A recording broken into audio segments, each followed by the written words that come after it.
Hello students, तो कैसे हैं आप सभी। आई होप आप सभी बढ़िया होंगे। सो बच्चों, welcome to study book June. My name is Hardik Gautam और today we will discuss about RIMC maths answer key. तो देखिएगा बच्चे, आरआईएमसी में जो एग्जाम हुआ है आपका, उसमें किस तरह के क्वेश्चन पूछे गए हैं। बिल्कुल बेसिक से क्वेश्चन पूछे गए हैं, सभी आपका सोल्व किए हुए क्वेश्चन आए हैं। कोई भी ऐसा क्वेश्चन नहीं कह सकते जो आपने नहीं किया हो। इस तरह से सभी क्वेश्चन बिल्कुल इजी लेवल के आए हैं। हमने आपको बच्चे, इजी तो सब कुछ होता है, इजी लेकिन तभी होता है जब उसको कर लें, ठीक है ना। तो चलिए देखिएगा, हमने आपको क्वेश्चन 1 प्रोवाइड किया है, फिर उसका सॉल्यूशन प्रोवाइड किया है। चलिए डिस्कस करते हैं इसको। हमारे पास कुछ फ्रैक्शंस हैं, हमें उसका क्या निकालना है, एचसीएफ। एचसीएफ इसका 12/48x, 12x/48, 20/30, 28/42। तो सबसे पहले आपको एचसीएफ का फॉर्मूला पता होना चाहिए। एचसीएफ कैसे देखिएगा, मैंने नेक्स्ट का सॉल्यूशन करा रखे हैं। ये हमें फ्रैक्शंस गिवन है 12x/48, 20/30, 20/28/42x। तो इसको पहले हम सिंप्लीफाइड फॉर्म में लिख लेते हैं। सिंप्लीफाइड फॉर्म में लिखने से होगा क्या, 12×4=48, तो ये x/4 बचेगा। 20/30 को हम लिखेंगे 2/3, 10^20, 10^30, ठीक है। और जो ये थर्ड फ्रैक्शन था हमारे पास, इसको क्या लिखेंगे, 7×4=28, 7×6=42, तो ये 6x बच चुका। तो अब फिर ये दोबारा सिंप्लीफाई हो सकता है, 2×4, 2×3=6, ये x एज इट इज आ जाएगा, ठीक है। तीनों फ्रैक्शन हम लिख चुके हैं। तो इसमें ये देखिएगा, तीनों फ्रैक्शन में न्यूमरेटर क्या क्या है, x है यहाँ पे, 2 है यहाँ पे, 2 है, तो ये न्यूमरेटर में लिख लीजिएगा। डिनोमिनेटर्स क्या है इनके, 4 है, 3 है और 3x है, 4, 3 और 3x, ठीक है। अब जो एचसीएफ होता है फ्रैक्शंस का, एचसीएफ ऑफ फ्रैक्शन का आपको फॉर्मूला पता है। एचसीएफ फ्रैक्शंस का निकालना है तो न्यूमरेटर का एचसीएफ आएगा, न्यूमरेटर का एचसीएफ आएगा और डिनोमिनेटर का एलसीएम आएगा। तो फॉर्मूला लिखेगा HCF of fraction is equal to HCF of numerator upon LCM of denominator. तो ये देखिएगा, इन तीनों का एचसीएफ क्या आएगा, क्या चीज कॉमन है इनमें, इनमें कॉमन है 1। 1 के टेबल में सभी चीजें आ जाती है ना, क्योंकि 1 हर एक नंबर को डिवाइड कर देता है। तो x, 2 और 1, 2 और x में सिर्फ 1 ही ऐसा है जो सभी को डिवाइड कर देता है। तो एचसीएफ आ गया 1। अब इनका डिनोमिनेटर्स का एलसीएम देखना है, 4, 3 और 3x। तो 2 से जाएगा 2 टाइम्स 3 और 3x एज इट इज, फिर 2 से जाएगा 1 टाइम्स 3 और 3x एज इट इज, फिर 3 से जाएगा 1 टाइम्स, ये x बच जाएगा, फिर x से जाएगा। तो एलसीएम क्या आएगा, 2 to the 4, 4 3 12, 12 into x, 12x आ जाएगा। तो यानी कि 1/12x बन चुका है इस इक्वेशन के हिसाब से, इस फॉर्मूला के हिसाब से। एचसीएफ ऑफ फ्रैक्शन है ना, एचसीएफ ऑफ फ्रैक्शन होते हैं HCF of numerator upon LCM of denominator. तो 1/12x आ चुका है। लेकिन क्या, अब क्वेश्चन में ये कहा गया है जो इनका एचसीएफ है फ्रैक्शन का, वो 1/6 है। तो हम 1/12x को किससे कंपेयर कर देंगे, 1/6 से। अब इनका रेसिप्रोकल कर देंगे बोथ साइड, तो 6 इज इक्वल टू कितना आ जाएगा, 12x इज इक्वल टू 6। अब हम क्या करेंगे, 6 से कैंसिल आउट कर देंगे इसको, तो ये कितना आ जाएगा, 1/12 आ जाएगा, ठीक है। ये हमारा आंसर आ जाएगा। देखिएगा, ये एचसीएफ दे रखा है ना 1/6, इस तरह से हम सॉल्यूशन कर सकते हैं इसका। नेक्स्ट क्वेश्चन देखिए। नेक्स्ट क्वेश्चन में हमसे ये कहा गया है, क्वेश्चन नंबर 2 में, कि a square b square c की वैल्यू, c स्क्वायर की वैल्यू फाइंड आउट कीजिएगा। गिवन ये है कि it is given that the 5 digit number 74 abc is exactly divisible by 11, 13 और 7, इन तीनों से डिविजिबल है 74 abc। तो क्या हम 74 abc को क्या हम ऐसे लिख सकते हैं, 74 abc, 74 कितने प्लेस पे है, 1000, तो इसको 74,000। a को क्या लिखेंगे, 100a, b कितने प्लेस पे है, 10 पे, c कितने प्लेस पे है, 1 पे, इस तरह से लिखिए हमने, ठीक है। अब यहाँ पे देखिएगा, जो 74 abc 11 से भी डिवाइडेड होगा, 13 से भी डिवाइड होगा और 7 से भी डिवाइड होगा। अगर कोई नंबर अलग अलग नंबर से डिवाइड हो रहा है तो वो उनके एलसीएम से भी डिवाइड होगा, सही बात है। तो हमने इन तीनों का एलसीएम लिया है, तो ये 1001 आ चुका है, ठीक है। अब ये 1001 तो आ चुका है, लेकिन क्या हम 74 into 1001 लिख सकते हैं इस तरह से इसको, ठीक है ना। हमने ये किया है। अब मैंने इसको 1001 से मल्टीप्लाई करके देखी है, तो आंसर ये आया है। तो हम यहाँ से कंपेयर करेंगे 74 abc, a की वैल्यू 0, b की वैल्यू 7, c की वैल्यू 4, abc की वैल्यू आ चुकी। अब आगे देखिएगा, हमें क्या निकालना था, a स्क्वायर, b स्क्वायर और c स्क्वायर। 0 का स्क्वायर 0 आ जाएगा, 7 का स्क्वायर 49 यहाँ पे आ गया, c यानी 4 का स्क्वायर 16, तो 49 और 16 कितना हो जाएगा, 65 इज द करेक्ट आंसर। बताइएगा बच्चों, समझ आया है? चलिए इसकी प्रैक्टिस करेंगे हम। इस नेक्स्ट क्वेश्चन को देखिएगा। नेक्स्ट क्वेश्चन में क्या करना है, 1/15 प्लस 1/35 प्लस 1/63 इस तरह से क्वेश्चन है, प्लस 1/99 है, प्लस 1/143 है। ठीक है, अब हमें क्या करना है, इसको कॉन्जिक्यूटिव नंबर में इस तरह से लिखना है, बस उसमें कितने का गैप हो। कॉन्जिक्यूटिव कौन से वाले नंबर होते हैं, लगातार वाले, लेकिन हमें लगातार वालों में भी क्या करना है, गैप बनाना है। लगातार मतलब एग्जैक्टली लगातार नहीं होना चाहिए, गैप होना चाहिए उसमें। जैसे 5 यहाँ पे तो यहाँ पे आना चाहिए कॉन्जिक्यूटिव, ठीक है ना, 5 यहाँ पे 5 आ गया, तो 35 को 5 into 7 लिखने में कोई दिक्कत नहीं होती है, 15 को 3 into 5 लिखने में भी कोई दिक्कत नहीं है। तो लास्ट में 1/43 लिख के दिखा रहा हूँ मैं इस तरह से। ये 11 into कितना हो जाएगा 13, और ये कितना हो जाएगा 9 into 11, बीच वाला भी लिख ही देते हैं, कुछ तो बचा नहीं है, 7 into 9, चलिए लिख ही दिया, कोई दिक्कत नहीं है। अब मुझे करना क्या होगा, क्या मैं इसको ऐसे लिख सकता हूँ, 2 से मल्टीप्लाई कराया तो 2 यहाँ पे भी आ गया, ऐसा क्यों किया है मैंने। अभी मैं इसकी शॉर्ट ट्रिक बताना चाहूँ तो बता सकता हूँ, लेकिन फिर आपको कॉन्सेप्ट समझ नहीं आएगा। पहले कॉन्सेप्ट समझिएगा, फिर शॉर्ट ट्रिक समझेंगे। तो 2 से मल्टीप्लाई और 2 से डिवाइड करना है। 2 से ही क्यों मल्टीप्लाई डिवाइड करना है, क्योंकि इनके बीच का डिफरेंस 2 है, इसलिए ये कॉन्सेप्ट समझ लीजिएगा, फिर आपको क्लियर समझ आ जाएगा। 2 प्लस इसी तरह से मैं लास्ट वाले के 2 लिख देता हूँ, 2/9 into 11 प्लस 2/11 into 13। अच्छा ये देखिएगा, क्या हम इसको इस तरह से लिख सकते हैं, 1/3 माइनस 1/5, 5 माइनस 3 2 आ जाएगा, अपॉन में एलसीएम आ जाएगा 3 into 5, और लास्ट वाले को क्या लिखेंगे, 1/11 माइनस 1/13। इस वाली टर्म को हमने इस तरह से लिख लिया। इससे पहले वाली भी इसी तरह से लिखी जाएगी, 1/9 माइनस 1/11, तो 11 minus 9 that is equal to 2, upon में 9 into 11 99। तो अब ये देखिएगा, इससे ये कैंसिल हो जाएगा, ये प्लस का था, तो इससे ये अगली टर्म कैंसिल हो जाएगी, तो क्या बचेगी, पहली टर्म और आखिरी टर्म, और बाहर क्या बच जाएगा, 1/2 बच जाएगा। तो 1/2 को क्या करना है, 1/3 माइनस लास्ट वाले से मल्टीप्लाई कर देना है 1/13 से, आपका आंसर आ जाएगा 13 minus 3 that is equal to 10 upon में 39, 1/2, तो ये कितना देगा 5/39, आपका करेक्ट आंसर हो जाएगा। इस तरह से कर देना है इसको, बताइएगा। चलिए इसको छोड़िएगा, अब नेक्स्ट आप यहाँ पे सॉल्यूशन देख लीजिएगा। हमने यहाँ पे कर रखा है कंप्लीट, पहले वाला लिख लिया और लास्ट वाला लिख लिया, तो ये आपका आंसर आ जाता है। ठीक है, ये आपका आंसर हो जाएगा। नेक्स्ट क्वेश्चन देखिएगा, क्वेश्चन नंबर 4।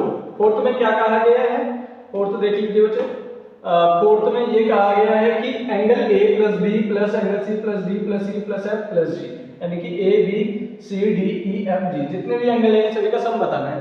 क्या होगा इन सभी का सम, देखिएगा पहले हम इस वाले का सम देख लेते हैं कितना हो जाएगा। ए को हम लिख लेते हैं स्मॉल ए, बी को हम लिख लेते हैं स्मॉल बी, सी को स्मॉल सी, डी को स्मॉल डी, ई को स्मॉल पी, एफ को स्मॉल एफ, कोई दिक्कत नहीं है लिखने में, तो ऐसे लिख सकते हैं। ठीक है, फिर आगे देखिएगा, इतना करने के बाद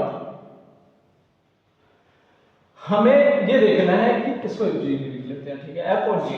तो क्या अगर हम इस पेंटागन को देखें, ए बी और ये वाला पॉइंट है, इसको जी तक तो आ गए, इसको आई मान लीजिए और इसको जे मान लीजिए। ठीक है, ठीक है, चलिए अब ये देखिएगा, ये सभी का सम कितना आ जाएगा, A plus B plus I plus G plus J, A B I J और G, A B I J और जी, इन सभी का सम कितना आ जाएगा। पेंटागन है, सम ऑफ एंगल्स क्या बता रहे हैं आपको, n - 2 into 180 डिग्री, ये भी बता रहे हैं ना। तो कितनी साइड है इसकी, 1 2 3 4 5, तो 5 - 3 यानी 5 - 2 दैट इज इक्वल टू 3, तो इसका सम आ जाएगा 18 3 जा 54, 540 आ जाएगा। क्लियर है, तो ये 540 लिख लीजिएगा। अब आगे देखिएगा, अब हम इस ट्रायंगल की बात करते हैं, आई जे के मान लीजिए इसको। तो इन ट्रायंगल दिस, इस वाले ट्रायंगल में बात करते हैं, तो ये एंगल एफ है प्लस के है प्लस डी है, तो एफ प्लस के प्लस डी, एंगल का जो सभी एंगल का सम होता है 180 डिग्री होता है। फिर इस वाले एंगल में बात कर लीजिएगा, के मान लिया था, इसको एल मान लीजिए, एल प्लस सी प्लस ई, एल प्लस सी प्लस ई, ये भी 180 डिग्री हो जाएगा। ठीक है, अब इन सभी को ऐड कीजिएगा, आपका आंसर तो आने वाला है, बस थोड़ा सा वेट कीजिएगा। ए लिखेंगे, बी लिखेंगे, ए प्लस बी ये लिख चुके, सी एक साथ लिख लीजिएगा, पहले लेटर को लिख लेते हैं, कोई दिक्कत नहीं है। सी तक आ चुके, डी भी लिखिए, ई भी लिखिए, प्लस डी प्लस का ई तक लिख चुके हैं। एफ लिखिएगा प्लस का एफ, प्लस एफ आ चुका है, प्लस में क्या लिखिएगा जी, प्लस का जी, ठीक है। ओके बच्चे, A B C D E F G तक हम लिख चुके हैं। प्लस देखिएगा आई प्लस जे की जो वैल्यू है, आई प्लस जे की जो वैल्यू है वो कितनी हो जाएगी 180 लीनियर पेयर से, I plus J is equal to 180 by linear pair. और यहाँ पे अच्छा आई दो बार लिख लिया है क्या हमने, तो इसको कोई और लेटर, अच्छा ये एल है, ठीक है, ये एल है बच्चे, ये एल है, आई और फिर यहाँ पे देखिएगा एल और जे की वैल्यू है, फिर ये एल और जे की वैल्यू 180 है, ठीक है। और आई और के की वैल्यू भी कितनी हो जाएगी 180, आई और के की वैल्यू भी कितनी हो जाएगी 180 बाय लीनियर पेयर, ठीक है, लीनियर पेयर से, ठीक है। तो अब यहाँ पे जहाँ पे भी एल प्लस जे है उसकी जगह 180 रखिएगा। क्या यहाँ पे एल प्लस और जे है, यहाँ पे देखिए एल प्लस जे, इसकी जगह 180 रख देंगे। इक्वल से पहले ही है, इक्वल से पहली वाली चीजें इक्वल से पहले ऐड होनी है। प्लस आई प्लस के भी है क्या, इसमें आई है और के है, इसकी जगह भी 180 रखिएगा। इक्वल के बाद कितना रखेंगे 540 प्लस 180 प्लस 180। देखिएगा यहाँ पे देखने से हमें क्या पता चल रहा है कि ए की जगह एंगल ए रख सकते हैं, बी की जगह एंगल बी रख सकते हैं, सी की जगह एंगल सी रख सकते हैं, डी की जगह एंगल डी रख सकते हैं, ई की जगह एंगल ई रख सकते हैं, एफ की जगह एंगल एफ और जी की जगह एंगल जी। ये तो हमने लिख लिया, ठीक है। अब क्या ये सभी यूज हो चुके हैं, ये भी सभी यूज हो चुके हैं। अब 180 इधर भी है, इधर भी है और इधर भी है 180, तो ये इक्वल के बाद जाके ये माइनस हो जाएगा, इससे ये माइनस हो जाएगा, तो इक्वल में क्या बचा है 540, तो ये हमारा आंसर आ जाएगा इसका। बताइएगा समझ आया, ठीक है। चलिए इसको लिख लीजिएगा, स्क्रीनशॉट लीजिए इसका। चलिए ये वाला शायद आंसर नहीं है इसमें स्लाइड में, इसको लिख लीजिएगा। चलिए मैं रब कर रहा हूँ इसको, आपको नहीं लिखा है तो पीछे जाके देख सकते हैं, इसमें ये नहीं आ पाया किसी वजह से। इसको देख लीजिएगा, ये भी क्वेश्चन इजी है, देखते हैं इसका आंसर है क्या। हाँ है इसका आंसर, ठीक है, कोई बात नहीं, फिर भी समझा देते हैं, आंसर तो सभी मिल जाएंगे, मेन है समझना। a plus B, B plus C, C plus A की वैल्यू गिवन है आपको, अलग अलग वैल्यू गिवन है ना, तो देखिएगा a plus B, B plus C, C plus A की value, a plus B ratio B plus C plus C plus ratio A, ratio C plus A की जो वैल्यू है वो कितनी है 765, तो 7 रेशियो 6 रेशियो 5। अब ए बी सी की भी वैल्यू गिवन है आपको, a plus B plus C की जो वैल्यू है वो 27 है, तो आप यहाँ से कह सकते हैं कि जो a प्लस बी की वैल्यू है वो 7 रेशियो है, तो आप 7x मान सकते हैं। b प्लस सी की वैल्यू को कितना मान सकते हैं, b प्लस सी की वैल्यू को 6x मान सकते हैं। c प्लस a की वैल्यू को कितना मानेंगे आप, c plus a is equal to 5, c plus a is equal to 5 हो जाएगा। इन सभी को ऐड करेंगे तो ये a और ये 2 बार हो जाएगा, b और b 2 बार हो जाएगा, c और c भी 2 बार हो जाएगा, तो 2 कॉमन लेंगे, a plus b plus c कितना आ जाएगा, ये 7x प्लस 6x 13x और प्लस 5x ये हो जाएगा 18x, ठीक है। अब हम यहाँ से कह सकते हैं कि a plus B plus C की जो वैल्यू है वो 9x आ चुकी है, या तो इस तरीके से कर लीजिए या इसमें 2 से मल्टीप्लाई करा दीजिए, बात एक ही आएगी। अच्छा एक minute, a plus B plus C की वैल्यू 19x आ चुकी है। अब या ऐसे कर सकते हैं आप इस तरह से भी, देखिएगा हमें a प्लस बी की वैल्यू कितनी गिवन है 7x, b प्लस सी की वैल्यू 6x और c प्लस a की वैल्यू 5x, ये गिवन थी, ये हमने लिख ली। अब इन सभी को ऐड किया है तो ये इस तरह से आ जाएगा, ठीक है ना। तो ये देख लीजिए, अगर मैं यहाँ पे 2 से ही मल्टीप्लाई करूँ तो ये सिचुएशन इसी तरह की होगी ना, 2a 2b 2c, तो इसकी वैल्यू 54 आ जाएगी, 2a plus 2b plus 2c की वैल्यू 54 आ जाएगी। चलिए यहाँ पे देख लीजिएगा, हल्का सा इसको रब करेंगे बच्चा, देखिएगा इसको लिख लेते हैं दोबारा से। तो ऐड करने में क्या आया है 2 ब्रैकेट में a plus b plus c और इक्वल में कितना आया है 7 और 5 12 और 6 18x, तो 18x की वैल्यू 54 से इक्वेट कर देंगे, तो 18x इज इक्वल टू क्योंकि ये वाली वैल्यू 18x के इक्वल है और यही सेम वैल्यू 54 के भी इक्वल है, ठीक है। तो 18x की वैल्यू 54 के इक्वल तो होगी, ठीक है।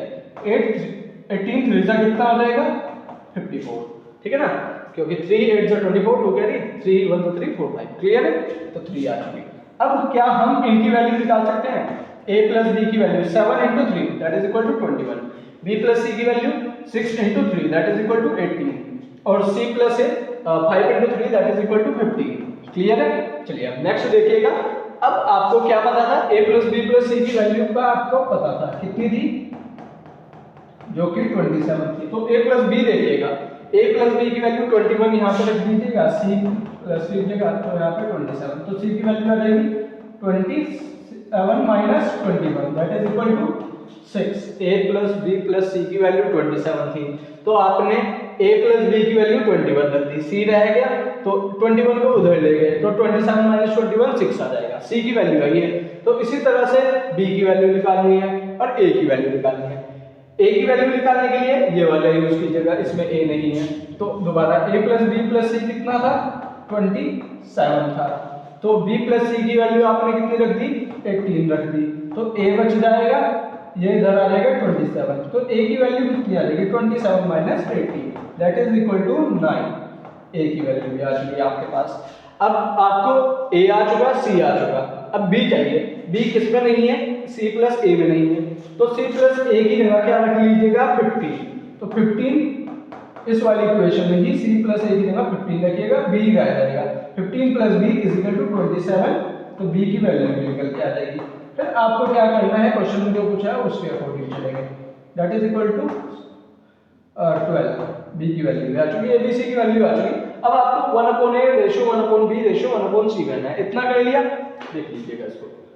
नेक्स्ट देखिएगा, अब आप इसका रेशियो निकाल सकते हैं, देखिएगा a b और c की वैल्यू आपको पता है, अब इसके इंडिविजुअली नीचे रख लीजिएगा, आंसर आ जाएगा। 1/a रखेंगे तो ये 1/9 आ जाएगा, 1/b रखेंगे तो ये 1/12 आ जाएगा, 1/c रखेंगे तो ये 1/6 आ जाएगा। अच्छा, इसका सोल्व कैसे किया जाता है, 1/12 रेशियो 1/6, इसका एलसीएम लिया जाता है। इन तीनों का जो एलसीएम आएगा, कितना आ रखा है एलसीएम लेके देख लेंगे, तो ये 36 एलसीएम आएगा, तो हर एक को 36 से मल्टीप्लाई कर देना है, ठीक है, एलसीएम से मल्टीप्लाई कर लेना है, फिर जो सिंपलीफाइड फॉर्म आएगी वो आंसर हो जाएगा 1/a ratio 1/b ratio 1/c का।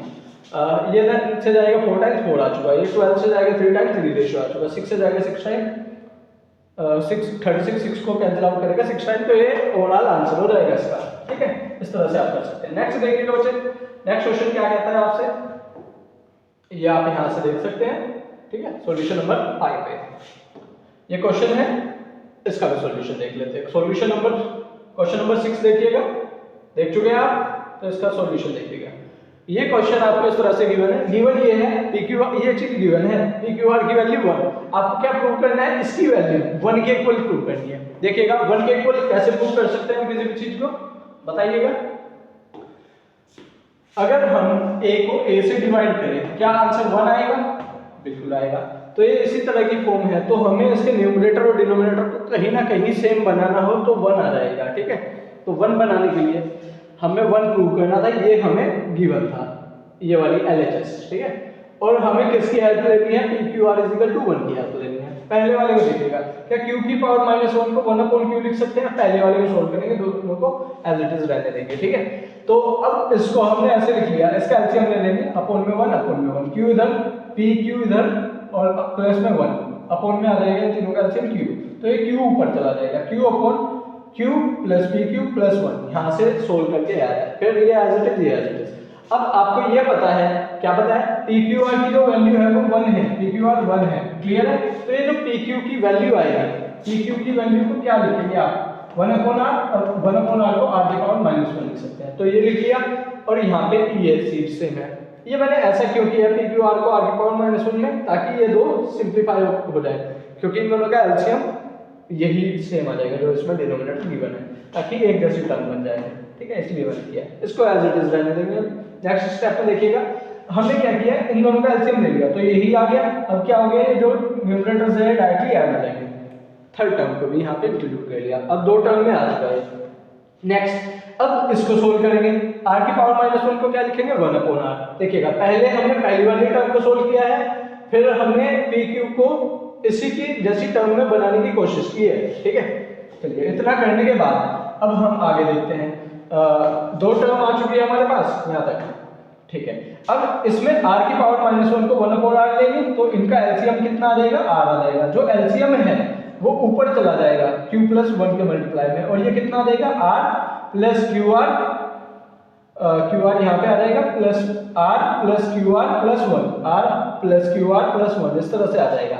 अब आपको यहाँ पे देखना है 1 + r + qr, तो qr को क्या लिख सकते हैं आप, pqr अगर 1 है तो qr = 1/p आ जाएगा। p की वैल्यू कितनी हो जाएगी, माइनस का p की पावर -1, तो ये हमने ऐसे लिख लिया qr को p की पावर -1। तो यहाँ पे और यहाँ पे सेम चीज है, तो इन दोनों का एलसीएम यही आ जाएगा। फिर हम इन दोनों को डायरेक्टली ऐड कर देंगे न्यूमरेटर्स को, तो थोड़ा सा रब कर देते हैं, ठीक है ना। इन दोनों को डायरेक्टली ऐड कर दिया तो ये r × q + 1, तो ये क्या हो जाएगा r³ + r + 1। तो ये r³ को क्या लिखेंगे, pqr की हेल्प लेंगे फिर दोबारा से, pqr = 1 है तो r³ कितना आ जाएगा, p की पावर -1, तो ये कितना आ जाएगा, p की पावर -1 + r + 1। ऊपर और नीचे देखिए 1 भी है, r भी है और p की पावर -1 भी है। जब ऊपर और नीचे सेम है तो आंसर 1 आएगा या नहीं आएगा, ठीक है। ये आंसर आ जाएगा सॉल्यूशन नंबर 6। नेक्स्ट देखते हैं बच्चा सॉल्यूशन नंबर 7। इसमें ये देखिएगा 150 लीटर्स मिल्क, यहाँ पे देखिएगा अ सॉल्यूशन ऑफ 150 लीटर्स, एक सॉल्यूशन है 150 लीटर्स का। नेक्स्ट आंसर देख लीजिएगा, इसका है नहीं इसमें तो करा देते हैं इसको। एक सॉल्यूशन है जो कितने लीटर का है, 150 लीटर्स का है, ठीक है। उसमें 60% मिल्क है, 60% मिल्क है और रेस्ट कितना है, पानी है। पानी कितना हो जाएगा, 40%, ठीक है। रेस्ट इज वाटर लिखा है ना। How much water must be added to the above solution so that the result in mixture contain 50% of water. इसमें कितना पानी मिलाया जाए कि जो ये टोटल सॉल्यूशन है इसमें 50% वाटर रह जाए। तो पहले पानी देख लेते हैं कितना है इसमें, तो 40% ही है ना वाटर, बताइएगा वाटर कितना है, 40%। तो वाटर की क्वांटिटी है वो लिख लेंगे, देखिएगा 60% मिल्क है तो वाटर कितना हो जाएगा, 40% किसका, ऑफ सॉल्यूशन। ऑफ कितना सॉल्यूशन कितना लीटर है, देखिएगा 150 लीटर है, तो टोटल पानी कितने लीटर हो जाएगा बताइएगा, 40/100 इंटू में 150, 0 से 0 कैंसिल, 0 से 0 कैंसिल, 15 4 जा 60, तो ये वाटर आ जाएगा कितना बचा, ये आ जाएगा 60 लीटर वाटर आ जाएगा, ठीक है। अब इसमें हमें क्या करना है, पानी ऐड करना है। क्या करना है, पानी ऐड करना है। मान लेते हैं now we have to edit water, now x litre water हम ऐड कर लेते हैं। अच्छा, अगर x लीटर वाटर मैंने ऐड कर दिया तो ये सॉल्यूशन कितना बन जाएगा, सॉल्यूशन कितना बनेगा ये बताइएगा बच्चों। अच्छा पहले वाटर देख लेते हैं, तो वाटर कितना हो जाएगा, वाटर हो जाएगा 60 में, पहले 60 लीटर था, अब x लीटर और जुड़ गया तो ये हो जाएगा, लेकिन टोटल सॉल्यूशन तो 150 लीटर था, अब 150 में थोड़ा सा वाटर और जुड़ा है तो टोटल सॉल्यूशन कितना आ जाएगा, 150 + x। न्यू सॉल्यूशन की जो क्वांटिटी है वो इतनी आ जाएगी, ठीक है। अब ये जो क्वांटिटी है वाटर की वो कितना होना चाहिए, 50% होना चाहिए।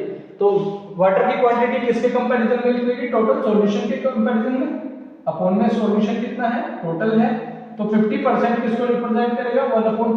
तो मतलब ये किसको रिप्रेजेंट कर रहा है, सॉल्यूशन को, क्योंकि वाटर किसमें है, सॉल्यूशन में ही तो है ना, तो 1/2 50% की वैल्यू होती है, 1 किसको रिप्रेजेंट कर रहा है, वाटर को, क्लियर।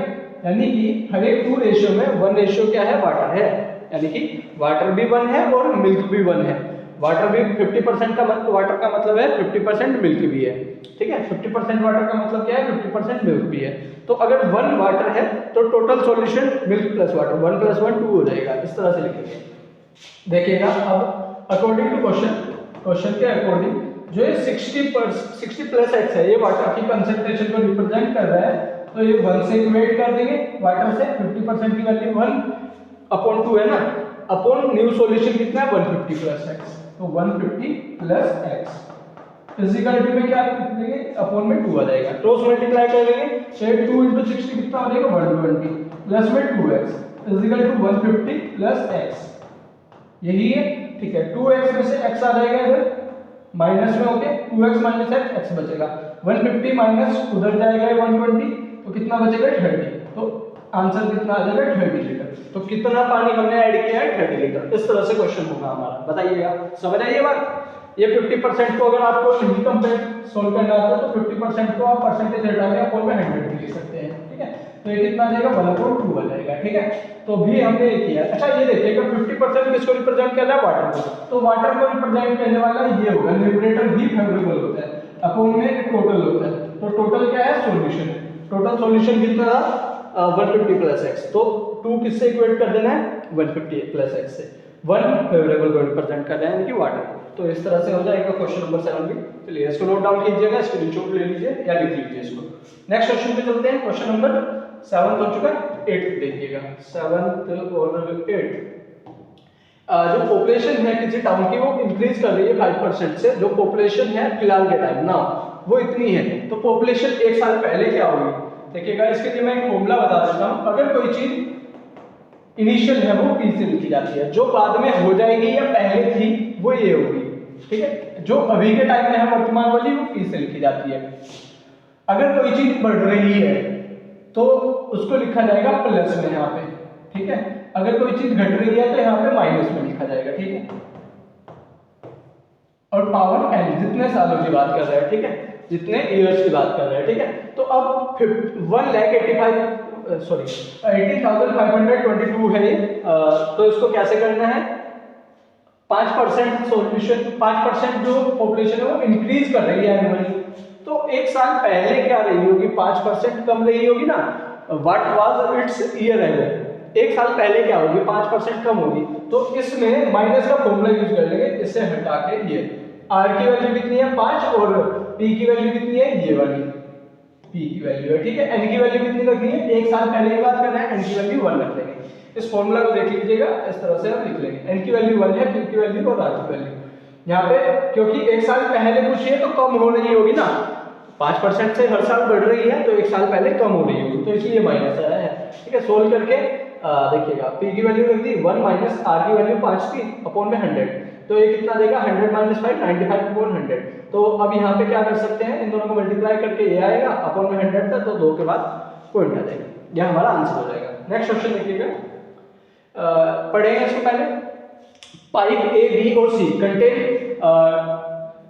पाइप ए बी और सी क्या कर रहा है, फिल कर रहा है 30 आवर्स में, 40 आवर्स में और 60 आवर्स में। इसके लिए मैंने 2 तरीके बता रखे हैं, आपको जो सा मेथड सही आए पहले आंसर देख लीजिए। अच्छा एक ही लगाया नहीं है हमारा आंसर, एक सॉल्यूशन तो ये है।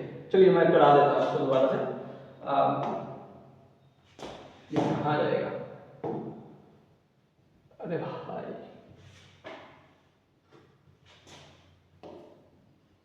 हटाए क्या बच्चे इसको। चलिए 1 मिनट दीजिएगा बस, ये गड़बड़ भी होनी जरूरी थी। चलिए जब तक प्रॉब्लम नहीं है तो समाधान भी नहीं है, कोई बात नहीं, हो जाएगा, हो गया। देखिएगा पाइप ए बी और C can fill in, pipe A कितने देर में भर देता है 30 आवर्स में, और पाइप बी कितनी देर में भर रहा है 40 आवर्स में, पाइप बी है वो 40 आवर्स में भर रहा है। पाइप सी कितनी देर में भर रहा है, ये बी है, ये ए है और ये सी है, सी कितनी देर में भर रहा है 60 आवर्स में, ठीक है। चलिए इसको थोड़ा सा शॉर्ट करते हैं,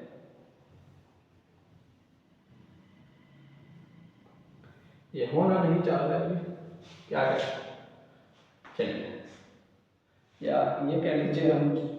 चलिए अब आगे देखते हैं, बिल्कुल देर नहीं करनी हमें। ए बी और सी है जो अलग अलग टाइम में भर रहा है पाइप, अलग अलग पाइप्स की वो बता रखी है, कोई अकेला अगर वर्क कर रहा है तो कितनी देर में टैंक को भर रहा है, ठीक है ना। ए पाइप भर रहा है टैंक को 30 आवर्स में, अगर बी पाइप अकेला वर्क कर रहा है तो 40 आवर्स में, और सी पाइप अकेला वर्क कर रहा है तो 60 आवर्स में भर रहा है। ए को चलाया गया है 7 AM पे, बी को चलाया गया है 8 AM पे, सी को चलाया गया है 10 AM पे, respectively on the same day when will the tank will be filled. तो टैंक कब फिल होगा ये पूछा है आपसे, ठीक है। टैंक कब फिल होगा इसके लिए एक शॉर्ट नोट देख लीजिए किस तरह से करेंगे, फिर इसका एक और सॉल्यूशन देख लेते हैं। ए बी और सी यहाँ पे लिख लेंगे इनकी टाइमिंग 30, 40 और 60, 30, 40 और 60, ठीक है। अब इन तीनों का एलसीएम क्या आएगा, इन तीनों का एलसीएम ये आएगा कि ये कितने दिन में कितनी देर में फिल कर लेते हैं, कितनी देर में फिल कर रहे हैं बच्चे 30, 40 और 60, ये नहीं गिवन है तो इन तीनों का एलसीएम देख लेंगे। 30, 40 और 60 का एलसीएम आई थिंक 120 आना चाहिए। ओके ठीक है। अब ए ने जो फिल किया है वो 4 एफिशिएंसी से किया है क्योंकि 34 सा 120 होता है। बी की एफिशिएंसी कितनी आ जाएगी 4, 3 सा 12 और सी की एफिशिएंसी कितनी आ जाएगी 2। क्लियर? ओके। अब यहाँ पे देखिएगा कि अगर तीनों मिलके भर रहे हैं इसको तो a + b + c कितनी देर में भर रहे हैं 4, 3, 7 और 2, 9 इतनी देर में भर रहे हैं। ठीक है। अब लेकिन ऐसा तो नहीं है, तीनों मिलके तो भर नहीं गए हैं। चलिए देखिएगा क्या ये जो 4 है ये 7 AM पे स्टार्ट हो गई थी एफिशिएंसी इसकी, ए क्योंकि 7 AM पे भरना शुरू कर रहा है टैंक को, बी 1 घंटे बाद आ रहा है और सी 1 और घंटे बाद आ रहा है। तो 4 ने अगर हम इसको टी मान ले इसका टाइम, यहाँ से 7 AM से टी टाइम तक इसने भरा है। ठीक है। ओके। तो 7 AM पे कितनी एफिशिएंसी वर्क कर रही है सिर्फ और सिर्फ 4, तो 4 × टी इतने टाइम तक इसने भरा है। ठीक है। प्लस 3 × अब दोनों आ चुके ना, ए और बी आ चुके, 3, 4, 7 तो 7 × कितना t - 1। ऐसे तो सही नहीं रहेगा ये वैसे। चलिए इसका प्रॉपर सॉल्यूशन ही देखते हैं, ये तो शॉर्ट ट्रिक है, इसको बाद में देखते हैं। अभी कराता हूं मैं इसको भी।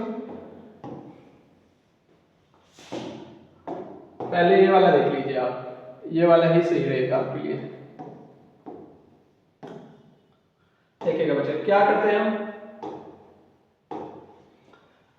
मैंने ये बता रखा है आपको, अगर आपको किसी का टाइम पता है x है तो उसकी एफिशिएंसी क्या होगी पर यूनिट वर्क करने की एफिशिएंसी, यानी कि 1 आवर में कितना वर्क कर रहा है, या अगर टाइम डेज में दे रखा है तो 1 डे में कितना वर्क करेगा। तो टाइम अगर x है तो 1x डेज है तो एफिशिएंसी हो जाएगी 1/x। ठीक है, 1/x। ठीक है, एक दिन में इतना वर्क कर लेता है। अगर टाइम हावर में है, टाइम हावर में है x आवर्स, तो जो एफिशिएंसी हो जाएगी 1/x हो जाएगी। ठीक है, तो टाइम = 1/x आ जाएगा।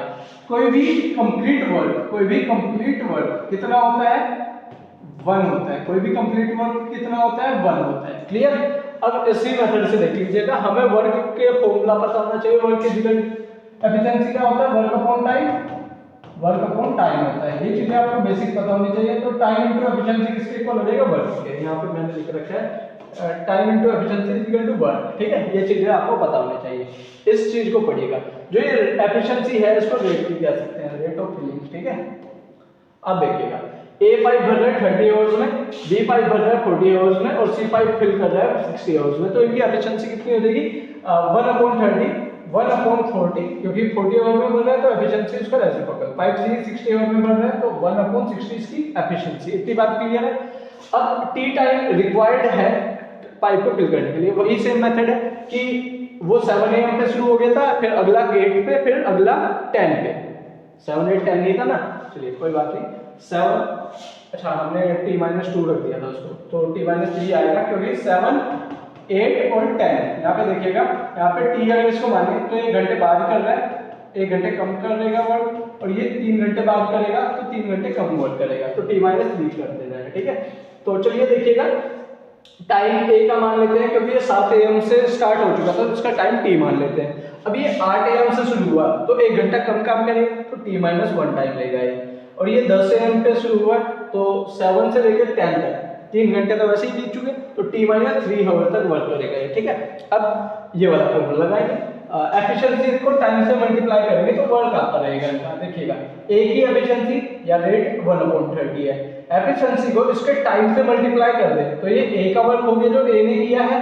ठीक है, अब आगे देखिएगा b की एफिशिएंसी ये है, b के टाइम क्या है, ये है t-1, तो 1/40 × t-1 ये b का वर्क हो जाएगा। c का वर्क देखिएगा, टाइम ये है t-3, एफिशिएंसी 1/60 है, इसका वर्क c का ये हो चुका। तो a का वर्क, b का वर्क और c का वर्क, अगर तीनों के वर्क को ऐड करें तो ये कंबाइंड वर्क, कंप्लीट वर्क ही तो कर रहे हैं कंबाइंड होके, तो 1 के इक्वल आएगा। नहीं, टोटल वर्क, कंप्लीट वर्क कितना होता है 1 यूनिट, तो 1 के इक्वल आएगा। अब इनका क्या करना है, हमें एलसीएम लेना है, 120 आ गया। फिर इसको सिंपलीफाई कर देना है, तो 40 + 3 को अंदर मल्टीप्लाई कर देंगे डिस्ट्रीब्यूशन से, इसी तरह से 2 को भी मल्टीप्लाई करेंगे, 2t - 6 तो ये 2t माइनस 6 हो गया, 3t माइनस 3 हो गया, ठीक है, अपॉन में 120 है। तो अब क्या कर देना है, क्रॉस मल्टीप्लाई, जहां पे भी आपको सेम वेरिएबल दिखे, लाइक टर्म्स ऐड हो जाएंगी, अनलाइक टर्म तो ऐड ही नहीं हो सकते। तो 3t 40 70 और 2t कितना हो जाएगा 90, ठीक है। इसी तरह से -3 और -6 कितना हो जाएगा -9, अपॉन में 120 है, तो उधर जाके 120 × 1 120 आ जाएगा, 90 - 9 = 129। So value of t is 129/9, ये हमारा करेक्ट आंसर हो जाएगा t के लिए। लेकिन इसको पॉइंट में निकालने से पहले क्या हम इसको, चलिए पॉइंट में नहीं निकालेंगे, इसको वैसे ही कर लेते हैं, हम एक्सट्रैक्शन में कर लेते हैं। ये कितना टाइम जाएगा, 14 टाइम्स का एग्जैक्ट चला जाएगा। 129 को मैंने 9 से बेसिकली क्या कर रखा है, डिवाइड कर रखा है। 9 × 9 यहाँ पे कितना बचा, 3 बचा, 9 कॉपी कर ले, 9 × 4 = 36, कितना बचा 3। तो ये क्या लिखा जाएगा, 14 होल 3/9 लिखा जाएगा, 14 होल 3/9। इसको क्या लिख सकते हैं, 1/3। तो 14 होल 1/3 हमारा करेक्ट आंसर आ चुका है, ठीक है।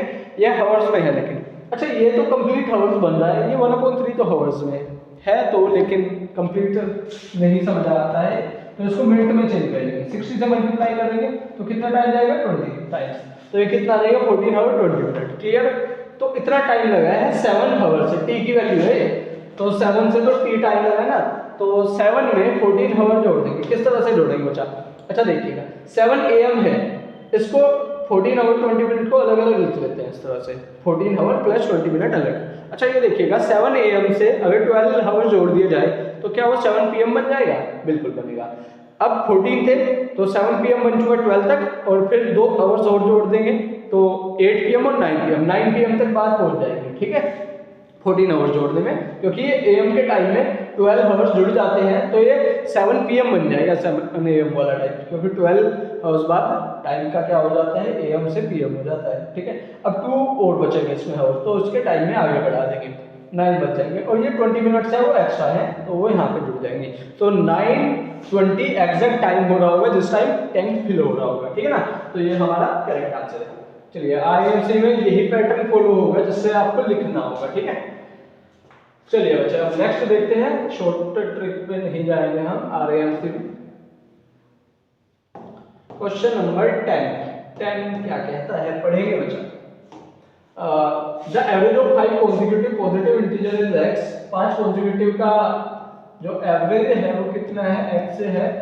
The next 2 integer are also included, अगर 2 नेक्स्ट भी इंक्लूड कर दिया जाए तो एवरेज कितना इंक्रीज होगा, वो पूछा है आपसे। क्वेश्चन समझ चुके हैं, पहले 5 थे जिनका एवरेज x था, अब 2 और जोड़ दिए उसमें, अगले वाले 2 इंटीजर्स और जोड़ दिए, तो उसका एवरेज क्या हो जाएगा वो पूछा है। चलिए देखते हैं कैसे करना है इसको, पढ़ लीजिएगा इसको। मान लेते हैं लगातार वाले कॉन्सेक्यूटिव इंटीजर कितने हैं, n है, n+1 कहां तक जाएगा, n+4 तक, आप 5 तक मत पहुंचा देना, क्यों नहीं पहुंचाना, क्योंकि ये पहले ही 5 हो चुके हैं, 2 3 4 और 5, क्लियर है। इनका एवरेज हमें x दे रखे। अच्छा अब आपके माइंड में क्वेश्चन आ रहा होगा, अगर मैं x मान लेता इंटीजर्स को, तो x नहीं मानना है, क्योंकि एवरेज ही x गिवन है, तो कॉन्सेक्यूटिव इंटीजर्स को अलग वेरिएबल से रिप्रेजेंट कर देंगे, ठीक है। अब एवरेज अगर x है, इनका फॉर्मूला आपको पता होना चाहिए, क्या होता है, sum of observation divided by number of observation. Number of observation बच्चे कितनी है इसमें, 5 है, नंबर ऑफ ऑब्जर्वेशन 5 है, तो अपॉन में 5 आ जाएगा, इक्वल टू एवरेज का आंसर आ जाएगा।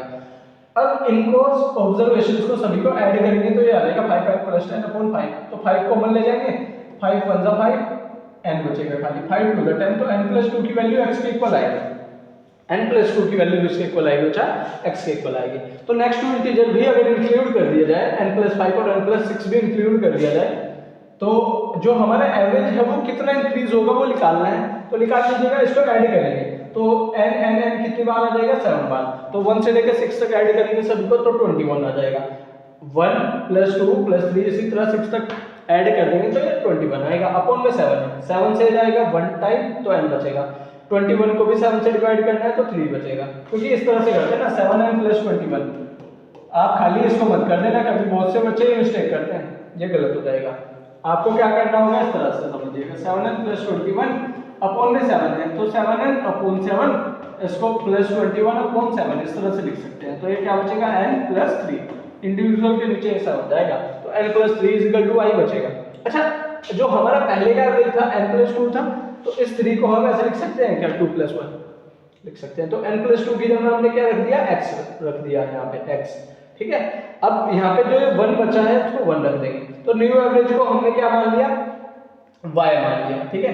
तो y कैसे बना है, x प्लस 1 करके बना है, तो एवरेज कितना इंक्रीज हो रहा है, प्लस 1 ही तो जा रहा है, तो एवरेज कितने से इंक्रीज हो जाएगा बताइएगा बच्चों, एवरेज इंक्रीज हो जाएगा 1 से, तो x प्लस 1 है तो एवरेज इज इंक्रीज बाय 1, ये हमारा करेक्ट है आंसर। चलिए नेक्स्ट देखिएगा बच्चा, क्वेश्चन नंबर 11 में पढ़िएगा, for her school project Meera need circular disc of radius 2 centimetre each. Meera को क्या नीड है, सर्कुलर डिस्क की जरूरत है जिसकी रेडियस कितनी हो 2 सेंटीमीटर हो ईच की, ठीक है। अब आगे देखिएगा, C has a chart of length 17 into 21, यानी कि 17 मीटर की जो लेंथ है उसकी, जो उसके पास क्या है चार्ट पेपर है, और 21 उसकी क्या है ब्रेथ। अब मैक्सिमम डिस्क कितनी वो कट कर सकती है, चलिए देख लीजिएगा, इसके लिए आप ये बना लीजिए इस तरह से,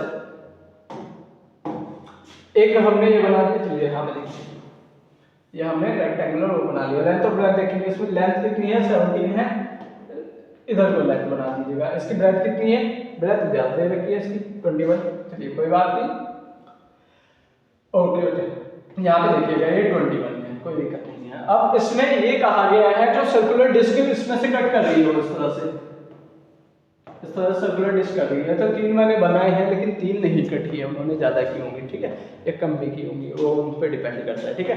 तो अच्छा ये देखिएगा, इसको अभी हटा दीजिए, एक जो रेडियस है वो तो सेंटर से लेके यहाँ तक होती है, तो ये कंप्लीट क्या होता है डायमीटर होता है, ठीक है। तो अगर मैं इस पूरी लेंथ को इसकी डायमीटर से डिवाइड कर दूं तो हमें ये पता चल जाएगा अलोंग लेंथ कितनी है। इसी तरह से अगर मुझे ब्रेथ पता हो तो उसको भी उसकी डायमीटर से डिवाइड कर देंगे तो ये पता चल जाएगा ब्रेथ के अलोंग कितनी है सर्कुलर डिस्क है।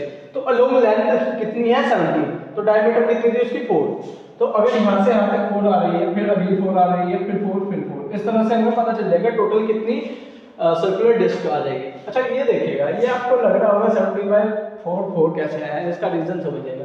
नंबर ऑफ सर्कुलर डिस्क क्या होता है, हमने कहा है कि अच्छा इसके अलोंग देखिएगा 17 है, इसके अलोंग कितनी सर्कुलर डिस्क आ सकती है, पहली आ सकती है 4 की, फिर अगली 4, 4, 4, 8, फिर 12, फिर 16, कितनी डिस्क आ चुकी है 1, 2, 3 और 4 डिस्क आ चुकी है। तो ये आता है, हमें पॉइंट वाला वैल्यू नहीं लेना है, पॉइंट वाली तो यानी कि ये रिप्रेजेंट कर रही है कि इतना पेपर बेकार बचा है, ठीक है ना, इतना पेपर वेस्ट जाएगा, हमें तो कंप्लीट डिस्क चाहिए, ठीक है।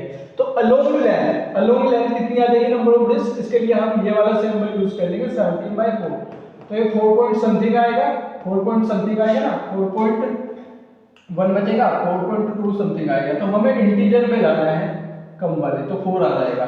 इसी तरह से 20 अलोंग ब्रेथ कितनी है 21, और एक उसके अलोंग ब्रेथ के अलोंग 4 कवर कर रहा है, तो 21/4 कितना आ जाएगा 5 पॉइंट समथिंग आएगा, तो हमें 5 लेना है, एग्जैक्ट वैल्यू चाहिए ना हमें।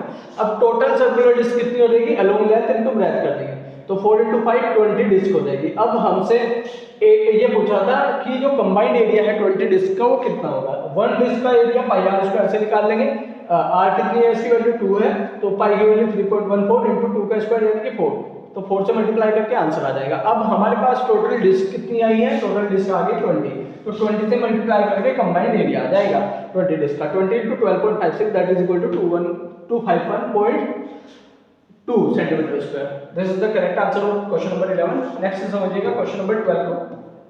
12th क्वेश्चन में क्या कहा गया है, एक फैमिली है जिसमें एक पर्सन सेव कर रहा है 30%, अपनी इनकम का 30% क्या कर रहा है वो सेव कर रहा है। If his salary is increase by 20%, अगर उनकी सैलरी 20% से बढ़ जाए और सेविंग घट जाए 20% से, तो परसेंटेज इंक्रीज क्या होगा एक्सपेंडिचर में, यानी कि खर्चे में क्या बढ़त होगी उसमें, ठीक है, कितनी परसेंटेज की इंक्रीमेंट होगी। चलिए क्वेश्चन देखिएगा, क्वेश्चन आपको समझ आ चुका होगा, देखिएगा। जो ओरिजिनल इनकम है उसको हमने इतने यूनिट मान लेते हैं 100 यूनिट। अब सेविंग कितनी कर रहा है पर्सन, सेविंग कर रहा है 30% टोटल इनकम का, 30% 100 का डायरेक्ट 30 आता है, आपको पता होना चाहिए। एक्सपेंडिचर कितना होगा फिर 30% अगर क्या कर रहा है सेव कर रहा है, तो खर्चा कितना होगा 70, तो 70 आ चुका, ठीक है। अब न्यू इनकम कितनी होगी, 20% की वैल्यू इंक्रीज हो गई इनकम में, तो 100 इनकम थी, अब उसमें 20% का इंक्रीमेंट हो चुका है, तो 100 में 20% का इंक्रीमेंट होना 120 आ जाता है। तो या तो आप इस तरह से कर सकते हैं 100 + 20% होती है, या फिर डायरेक्ट लिख सकते हैं, ये मैंने बता रखी है छोटी छोटी चीजें। अब न्यू सेविंग क्या हो जाएगी 20% की डिक्रीज होने के बाद न्यू सेविंग, पहली सेविंग कितनी थी? पहली सेविंग थी बच्चे 30। अब 30 में से सॉरी 30 में से कितना, 30 में से कितना डिक्रीमेंट होगा? 20%। 20% डिक्रीमेंट होगा क्योंकि न्यू सेविंग 20% से घट गई। 20% ऑफ 30 कितना आ जाएगा? 20/100 into 30, 2 0 से 2 0 cancel, 3 2 6, 30 - 6 that is equal to 24। तो जो न्यू सेविंग है वो 24 होगी। पहली सेविंग 30 थी, न्यू सेविंग 24 हो चुकी। तो एक्सपेंडिचर क्या हो जाएगा? देखिएगा न्यू इनकम में, देखिएगा इनकम क्या होता है? Expenditure plus saving. तो अगर हमें सेविंग का पता है तो इनकम माइनस एक्सपेंडिचर ही तो सेविंग होता है, बताइएगा। तो इनकम में से या फिर इनकम माइनस सेविंग एक्सपेंडिचर के इक्वल भी होता है। ये दो फॉर्मूले याद रखिएगा, 3 है वैसे तो। इनकम क्या होता है? खर्च प्लस बचत, ठीक है। तो हमें क्या निकालना है? New expenditure. ये वाला फॉर्मूला लगाएंगे, इनकम में से सेविंग घटा देंगे। इनकम ये आ गई थी न्यू, एक्सपेंडिचर हमें निकालना है। सेविंग हमारी कितनी आ चुकी है? 20% डिक्रीज होने के बाद 24 आ चुकी है। तो इनकम में से सेविंग घटा देंगे तो ये एक्सपेंडिचर बचेगा। पहले एक्सपेंडिचर कितना था? पहले एक्सपेंडिचर 70 था। अब एक्सपेंडिचर कितना है बचा? न्यू एक्सपेंडिचर है हमारा 96। तो हमें इनका क्या करना है? परसेंटेज इंक्रीज निकालना है। परसेंटेज इंक्रीज निकालना है, कैसे लिख लेगा? कितने का इंक्रीमेंट हुआ है? 26 का इंक्रीमेंट हुआ है। किसके कंपैरिजन में? इनिशियल के, इनटू में 100। तो 1 0 से 1 0 कैंसिल, ठीक है। अब ये 7 कितने टाइम जाएगा? 37.14 जाएगा। जब ये 10 से मल्टीप्लाई हो जाएगा, ओवरऑल आंसर ये आएगा। सोल्व करके देख लीजिएगा, आंसर आएगा। कॉन्सेप्ट हमने बताइएगा, बाकी सॉल्यूशन तो आपको बच्चे खुद ही करने हैं। अब ये देख लीजिएगा, क्वेश्चन आने दीजिए पहले। Find the unit digit of the product of all prime numbers between 1 and 1 to the power 11 की पावर 11। अच्छा, 11 की पावर 11 तक कितने प्राइम नंबर होंगे इनके बीच में? पहला प्राइम नंबर ये हो जाएगा, दूसरा प्राइम नंबर ये हो जाएगा, तीसरा प्राइम नंबर हो जाएगा। अब 11 की पावर 11 तो बहुत बड़ा नंबर है, हमें क्या पता कितना बड़ा है, कहां तक आएगा, ठीक है। इतनी कैलकुलेशन नहीं करेंगे, हमें सिर्फ क्या पूछा है वो देखेंगे। यूनिट डिजिट फाइंड कीजिएगा। यूनिट डिजिट तो हम छुट्टी होकर कर लेते हैं। क्या इसमें एक 5 है प्राइम नंबर में और एक 2 है, तो 5 × 2 क्या निकल के देगा? 10। तो यूनिट डिजिट कितनी आ जाएगी? 10 को किसी से मल्टीप्लाई करो, हमेशा यूनिट डिजिट में 0 ही रहेगा, तो आंसर क्या आ जाएगा इसका? 0 आ जाएगा यूनिट डिजिट का। ये हमने किया हुआ है, यहाँ पे देख लीजिएगा, आंसर है, ठीक है। नेक्स्ट क्वेश्चन देखिएगा। टैक्सी का नंबर के बारे में कहा गया जो 1729 होता है। What is the sum of taxi का नंबर? फिर अगला चलिए यहाँ पे देखिएगा, टैक्सी का नंबर क्या होता है? टैक्सी का नंबर कितना होता है? 1729। इसका सम पूछा है डिजिट का, तो 1 + 7 + 2 + 9, इनका सभी का सम कितना आ जाएगा? 7 और 2 9 और 9 18 और 7 और 7 to 9 9 18 और 1 19 आंसर। अब अगला पूछा है क्वेश्चन, क्या 22/7 रेशनल है? रेशनल है। आपको बताया है कि अगर कोई P/Q की फॉर्म में हो, P/Q की फॉर्म में हो और Q 0 के इक्वल ना हो तो वो रेशनल होता है। तो 22/7 क्या हो जाएगा? रेशनल। क्या पाई भी एक रेशनल है? नहीं, पाई इर्रेशनल होता है। तो फिर क्या ये पाई की वैल्यू नहीं थी?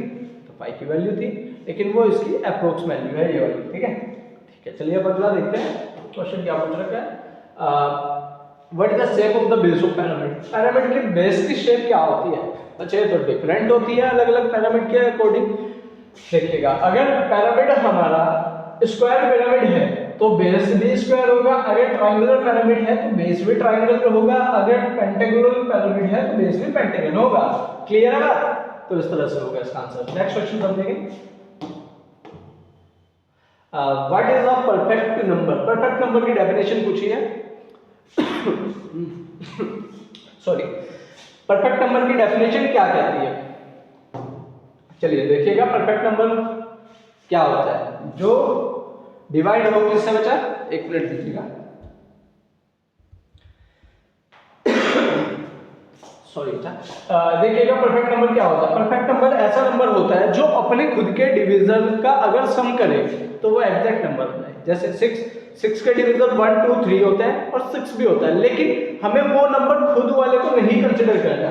एक बार डेफिनेशन पढ़ लीजिएगा। परफेक्ट नंबर एक पॉजिटिव इंटीजर है जो इक्वल होता है sum of its own proper division except number itself. Number में इटसेल्फ में 6 ही आ जाएगा, तो इसके डिवीजर 1 2 3 और 6 होते हैं, तो 6 वाले को कंसीडर नहीं करना है। तो 1 2 और 3 को कंसीडर करेंगे। क्या 6 आ रहा है? बिल्कुल आ रहा है। तो क्या ये हो जाएगा परफेक्ट नंबर हो जाएगा ये, ठीक है। तो 1 + 2 + 3 is 6, ये हमारा आंसर है। Next question, first 10 natural number का हमें एलसीएम निकालना है। तो पहले 10 नेचुरल नंबर ये है, तो चलिए यहाँ पे देखिएगा। हम पहले इवन नंबर को देख लेते हैं, कुछ इवन नंबर को जो हमें लगता है कि उसके टेबल में आ जाएगा। 2 के टेबल में 4 आता है, 4 के टेबल में 8 आता है, तो इन तीनों का एलसीएम 8 हो जाएगा। तो 3 तो एलसीएम हम कर चुके हैं, 3 नंबर्स का एलसीएम कर चुके हैं, 2 4 और 8 का। अब ये देखिएगा 3 के टेबल में 6 आता है और 1 के टेबल में 3 आता है, तो 1 3 6 का एलसीएम 6 आ जाएगा। बचा क्या? 5 और 10। 5 और 10 के टेबल में 10, 5 के टेबल में भी 10 आता है और 10 के टेबल में भी, तो 3 ये नंबर का एलसीएम आ चुका। बचे कौन से? जो भी बचे हैं उसका एलसीएम निकाल दीजिए। 3 3 6 3 2 कितना हो चुका? 8 नंबर हो चुके हैं जिनका एलसीएम आ चुका। 2 बचे 7 और 9, इनका भी एलसीएम निकाल देंगे क्योंकि ये कोप्राइम नंबर है, तो इनका एलसीएम इनका मल्टीपल आ जाएगा 63। अब इन चारों का एलसीएम निकाल लीजिए, वही नेचुरल नंबर का एलसीएम होगा। आप चाहे तो इंडिविजुअल सभी नंबर्स का एलसीएम कर सकते हैं 1 से 10 तक, वो थोड़ा टाइम कंज्यूमिंग है। इन सभी का एलसीएम निकाल लेंगे तो आपका आंसर आ जाएगा, ठीक है। चलिए नेक्स्ट क्वेश्चन देखिएगा। नेक्स्ट क्वेश्चन क्या कहता है कि 2 की पावर x + 3 - 9 × 2 की पावर x + 1। तो इसमें 2 की पावर x 2x है, तो 2 की पावर 2x को क्या हम ऐसे लिख सकते हैं? देखिएगा 2 की पावर 2x + 3 को 2 की पावर 2x, और ये प्लस में है तो यानी कि मल्टीप्लाई हो रहे होंगे इनके बेस, तो 2 की पावर 3 और इसको एज इट इज लिख लिया बाकी को, ठीक है। अब यहाँ पे क्या करेंगे हम? इसको पावर की पावर क्या होती है? मल्टीप्लाई होती है ना, तो 2 की 2x से मल्टीप्लाई है पावर में, 2 की पावर 2x है, तो क्या मैं ऐसे लिख सकता हूँ 2 की पावर x × 2 पावर में। तो ये 2 की पावर x यहाँ पे भी है, यहाँ पे भी है, तो इसको t मान लेते हैं। तो ये क्या होगा फिर उससे? तो 8t² - 90 + 1 = 0। अब यहाँ से क्वाड्रेटिक में चेंज हुई या नहीं हुई? तो क्वाड्रेटिक में चेंज होगी। अब इसके क्या कर लेंगे? फैक्टर कर लेंगे। 8 × 1 = 8, तो 9 बनाने के लिए क्या करना होगा? 8 का फैक्टर करना होगा। 8 का फैक्टर क्या हो जाएगा? 8 और 1 हो जाएगा। तो इसको -90 को -80 -t लिख सकते हैं। इन दोनों में से कॉमन क्या आ जाएगा? 80, तो क्या बचेगा? t - 1 बचेगा। इसमें से -1 कॉमन लेंगे तो इसमें दोनों में से t - 1 बचेगा। t - 1 यहाँ पे भी है, यहाँ पे भी है, तो कॉमन लेंगे। क्या बचा? 80 - 1 बचा। दोनों को 0 से इक्वेट करेंगे, t की वैल्यू 1 आएगी और t की वैल्यू 1/8 आएगी, ठीक है। तो 2x की वैल्यू जब 1 हो तो x की वैल्यू कितनी हो जाएगी? इसको 1 को लिख सकते हैं 2 की पावर 0, तो x की वैल्यू कंपेयर करने पे यहाँ से 0 आ चुकी। 2x की वैल्यू 1/8 है, तो इसको 1/2 की पावर 3 लिख सकते हैं। ऊपर जाके माइनस में 3 चला जाएगा, x की वैल्यू कितनी हो जाएगी? -3। यहाँ से हम x की वैल्यू निकाल चुके हैं। नेक्स्ट क्वेश्चन देखिएगा, हमें x की वैल्यू पूछी थी। अब नेक्स्ट क्वेश्चन में कहा गया है एक मैन है जो was engaged as a typist for the month of February in 2009, यानी कि टाइपिस्ट का काम कर रहा है वो 2009 में, फरवरी के मंथ में। फरवरी के मंथ में 2009 में लीप ईयर होगा, नॉर्मल ईयर होगा? नॉर्मल होगा, क्योंकि ये 4 से डिविजिबल नहीं है, इसलिए नॉर्मल ईयर होगा। नॉर्मल ईयर होगा तो इसमें फरवरी 28 का होगा। अगला, he was paid ₹500 per day. Per day उसे कितना मिल रहा है? 500, और 100 डिडक्ट किया जा रहा है for the day he remained absent. तो जिन दिनों में वो एब्सेंट रहा है उसमें क्या कर लिया जा रहा है? इनके 100 रुपीज कट कर दिए जा रहे हैं। अब टोटल इनको सैलरी प्राप्त होती है ₹9,100 for the month. How many days did he work? कितने दिन उन्होंने काम किया है पूछा है हमसे। देखिएगा फरवरी में कितना होता है? 28 दिन, तो पर वर्किंग डे 500 रुपये मिल रहे हैं, और डिडक्शन कितना हो रहा है जब एब्सेंट है? 100 रुपीज। तो टोटल सैलरी कितनी रिसीव हुई है? तो अब ये बताना है कितने दिन वो प्रेजेंट रहे होंगे। मान लेते हैं x नंबर ऑफ डे वो क्या किया है? उन्होंने वर्क किया है, तो एब्सेंट कितना हो जाएगा? टोटल डे 28 थी, x डे प्रेजेंट रहे, तो टोटल एब्सेंट कितना हो जाएगा? 28 - x। अब आगे देखिएगा जो इक्वेशन बनेगी सैलरी की, ये सैलरी किस तरह से रिसीव होगी? जितने दिन वर्क किया है उसको 500 से मल्टीप्लाई, x डे वर्क किया है 500 से मल्टीप्लाई, जितने दिन एब्सेंट हुए 28 - x उससे डिडक्शन से मल्टीप्लाई इनटू 100 कर देंगे। सोल्व करेंगे, ये इधर डिस्ट्रीब्यूट हो जाएगा 28 × 100 2800, माइनस इनटू माइनस क्या हो जाएगा? ये प्लस हो जाएगा, ये साइन माइनस का, ये माइनस माइनस प्लस। अब यहाँ पे देखना है 28 इंटू 100 2800, x इंटू 100 100x, ठीक है। अब इन दोनों को ऐड कर देंगे, कितना हो जाएगा 600, और ये उधर जाके 2800 प्लस 9100 11900 अपन में ये चला जाएगा 600, उधर जाके 2 जीरो से 2 जीरो कैंसिल आउट करेगा तो 119/6। इसको सोल्व करेंगे तो 19.83 डेज आ जाएगा आंसर, ठीक है। तो यानी कि अप्रोक्सीमेटली 19.83 डेज वर्क किया है इन्होंने, क्योंकि एक आधी हाफ लीव कर चुका होगा, ऐसा भी हो जाता है ना, तो इसलिए पॉइंट हुआ है। अब अगला क्वेश्चन देखिएगा, 8 men dig a field in 14 days, 14 days D1 और M1 8 men और dig a field in 14 days, ठीक है। अब by working 6 hours per day, H1 is equal to 6 hours, ठीक है। अब आगे देखिएगा how many days, D2 की बात कर रहे हैं, question mark, can 8 men, M2 की वैल्यू कितनी है 8 men, can dig the same field by working 8 hours, तो H2 की वैल्यू कितनी है 8 आवर्स। तो ये सभी वैल्यूज गिवन है, आप फॉर्मूला लगाइएगा m1 d1 h1 m2 d2 h2, आपका आंसर आ जाएगा। चलिए देख लीजिएगा किस तरह से, यहाँ पे मैंने वैल्यूज बता दी है, यहाँ पे ये वाला फॉर्मूला लगाइएगा, mdh फॉर्मूला कहा जाता है, हमने इसका नाम mdh रखा है तो क्योंकि इसमें mdh का यूज होता है, तो man into day into hours, ठीक है। m1 d1 h1 m2 d2 h2, ठीक है। तो यहाँ पे d2 की वैल्यू है, क्रॉस मल्टीप्लाई करके ये वाली वैल्यू रहती है, क्रॉस मल्टीप्लाई करके आपका आंसर आएगा 10.5 डेज। नेक्स्ट क्वेश्चन नंबर 18, जो डायमीटर है व्हील का 70 दे रखा है, तो कितने रिवॉल्यूशन लगेंगे ताकि वो 70 कितनी बार रिवॉल्यूशन करेगा कि वो 77 किलोमीटर के डिस्टेंस को कवर कर पाए। चलिए देखिएगा, 70 सेंटीमीटर क्या है डायमीटर है, तो रेडियस कितनी हो जाएगी 35, 70 सेंटीमीटर डायमीटर है तो रेडियस कितनी हो जाएगी 35। अब इसको मीटर में करना है तो डिवाइड बाय 100, तो 35 को जब 100 से डिवाइड करेंगे तो 0.35 आएगा या नहीं आएगा, ठीक है। अब डिस्टेंस कितना कवर करना है इन्हें, 77 किलोमीटर करना है, तो मीटर में कितना हो गया डिस्टेंस 77 इंटू 1000, तो 77,000 मीटर हो जाएगा, ठीक है। अब distance covered in one revolution, एक रिवॉल्यूशन में कितना डिस्टेंस कवर करेगा, जितनी उसकी सरकमफेरेंस होगी उतना ही तो डिस्टेंस कवर करेगा। कोई भी चीज अगर सर्कुलर शेप में है और रिवॉल्व कर रही है तो एक डिस्टेंस, एक कंप्लीट रिवॉल्यूशन में कितना डिस्टेंस कवर करेगी जितनी उसकी सरकमफेरेंस है, ठीक है। चलिए आगे देखिएगा, तो distance covered in one revolution is equal to 2 pi r, यानी कि इसका circumference equal 2 into 22/7 into radius, तो ये 0.85 टाइम्स जाएगा, इसको सोल्व करके ये आएगा 2.2, ठीक है।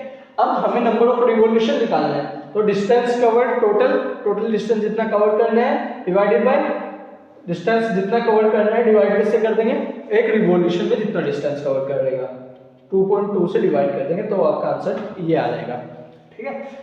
इस तरह से आप सोल्व कर सकते हैं। नेक्स्ट क्वेश्चन देखिएगा, क्वेश्चन नंबर 19, अजय और विजय can act ahead in 12 days, Ajay alone can do in 20 days, how much time Vijay alone take to do the same one। मतलब यह है कि अजय को टाइम लग रहा है 20 दिन, तो एफिशिएंसी कितनी आ जाएगी 1/20, अभी बताया था, उसका रेसिप्रोकल होता है ना, और अजय और विजय मिलकर काम को कितने दिन में कर रहे हैं 12 डेज में, तो एफिशिएंसी कितनी हो जाएगी 1/12 हो जाएगी। क्लियर। चलिए अब यहाँ पे देखिएगा, अजय और विजय की एफिशिएंसी को क्या हम ऐसे लिख सकते हैं, efficiency of Ajay plus efficiency of Vijay लिखा जा सकता है, तो ये इसकी एफिशिएंसी माइनस में आ जाएगी तो विजय की एफिशिएंसी आ जाएगी, ठीक है। सोल्व करके ये वाली वैल्यू कितनी आ जाएगी 1/30। अच्छा ये एफिशिएंसी है, अगर हमें एफिशिएंसी पता चल चुकी है विजय की ये है, तो इसका टाइम फिर दोबारा से रेसिप्रोकल कर देंगे, टाइम आ जाएगा, क्योंकि टाइम का रेसिप्रोकल क्या होता है एफिशिएंसी का रेसिप्रोकल टाइम होता है, तो विजय को कितना टाइम लगा है 30 डेज।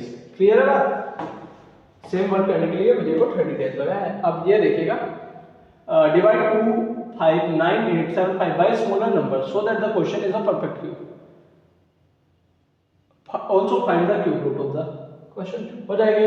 पहले क्या कर लेना है, इसके प्राइम फैक्टर निकाल लेने हैं, जो ये नंबर है इसके प्राइम फैक्टर निकाल लीजिए इस तरह से, ये बनेंगे 3 की पावर 3 5 की पावर 3 और ये 7 और 11 इसके कोई भी पेयर नहीं बने हैं। अब इसे परफेक्ट क्यूब बनाने के लिए किससे डिवाइड करना पड़ेगा, जो ये चीज एक्स्ट्रा बची है इसको हटा देंगे, तो हमें 7 × 11 77 से डिवाइड करना होगा ताकि ये हट जाए, तो यही तो बचेगा 3 की पावर 3 × 5 की पावर 3, तो ये क्या हो जाएगा परफेक्ट क्यूब बन जाएगा फिर 77 से डिवाइड करने का। पहला पार्ट हमने कर लिया, किससे डिवाइड करेंगे 77 से। अब आगे ये पूछा है कि इसका क्वोशिएंट क्या होगा जब डिवाइड करेंगे, तो ये डिवाइड करने पे क्वेश्चन डी आ जाएगा, ठीक है। अब इसका क्यूब रूट भी पूछा है, तो क्यूब रूट के लिए क्वेश्चन का जब डिवाइड हो जाए क्वेश्चन का क्या पूछा है, क्यूब रूट, तो इसको यहाँ पे लिखिएगा। अगर ये एक मिनट, ये क्यूब रूट के लिए यहाँ पे 3 लिखिएगा, क्यूब रूट में यहाँ पे 3 आएगा, ठीक है। तो यहाँ पे ये 3 इस वाले 3 को गायब कर देगा, 3 बाहर आ जाएगा। 5 के 3 पेयर बन रहे हैं, तो 3 से 3 गायब हो गया, 5 बाहर आ गया। जैसे स्क्वायर रूट में 2 का पेयर बनता है, क्यूब रूट में 3 का पेयर बनेगा, तो 3 × 5 कितना आ जाएगा, 15 आ जाएगा। क्यूब रूट में ये वाला सिंबल रह गया था, इसको देख लीजिएगा। यहाँ पे रूट में कितना आएगा, क्यूब रूट 3 आएगा, इस तरह से, ठीक है। चलिए नेक्स्ट क्वेश्चन देखिएगा, बाकी बिल्कुल सेम है, आप चाहे तो स्क्रीनशॉट ले सकते हैं इसका। क्वेश्चन नंबर 20, यहाँ तक आपका पार्ट ए होता है। बहुत अच्छा लेवल का क्वेश्चन आया है, यानी कि सभी इजी क्वेश्चन पूछ रखे हैं इस बार प्रीवियस ईयर के कंपैरिजन में। प्रीवियस ईयर में थोड़ा सा टफ दे दिया था बच्चों को क्वेश्चन, चलिए कोई बात नहीं, टफ दे देते हैं तो मेरिट भी उसी अकॉर्डिंग जाती है। इस बार इजी है तो मेरिट भी उसी अकॉर्डिंग जाएगी। Find the sum of the digit of the smaller number divisible by 225। हमें स्मॉलेस्ट नंबर बताना है जो 225 से डिविजिबल हो, ठीक है। एंड कंटेनिंग 1 and 0 ओनली, 1 और 0 को ही कंटेन करता हो। ऐसा नंबर कौन सा होगा जो 1 और 0 को कंटेन करता हो, 225 से डिविजिबल हो। चलिए सोचिएगा। अच्छा 225 को क्या मैं ऐसे लिख सकता हूँ 25 × 9, 25 का टेबल तो हमने लर्न करा रखा है आपको, ठीक है। अच्छा 9 से भी डिविजिबल हो, 25 से भी डिविजिबल हो। 25 से कोई चीज कैसे डिविजिबल हो सकती है, अगर उसके लास्ट में 2 0 हो या 25 हो या फिर 50 हो या फिर 75 हो, तभी 25 से डिविजिबल हो सकता है, बताइए। फ्री बात बता रखी है आपको, ठीक है। इनके अलावा डिविजिबल नहीं होगा। अब आगे देखिएगा 0 और 0 आना चाहिए 25 से डिविजिबल होने के लिए, तो यहाँ पे 0 लगा देंगे। अब 9 से भी डिविजिबल होना चाहिए, तो मतलब सम ऑफ डिजिट क्या हो, डिविजिबल बाय 9 हो। तो 1 2 3 4 5 6 7 8 9, इन सभी का सम 9 आ जाएगा, तो यह 9 से डिविजिबल हो जाएगा। तो हमारा रिक्वायर्ड नंबर क्या हो जाएगा, ये 1 2 3 4 5 6 7 8 9 और ये 2 0, ये हमारा 225 से डिविजिबल हो जाएगा। क्यों, क्योंकि ये 25 से डिविजिबल है और 9 से भी डिविजिबल है। तो ये तरीका है इसका करने का, और इसमें 0 और 1 ही है जो हमसे क्वेश्चन में रिक्वायर्ड था। तो 21 आपका हो चुका है। 22 समझिएगा, इसका सॉल्यूशन नहीं है यहाँ पे। 22 समझ लीजिएगा। एक थीफ है जो thief seeing a policeman from a distance of 520 meter started running at a speed of 18 km/h. The policeman chased him immediately.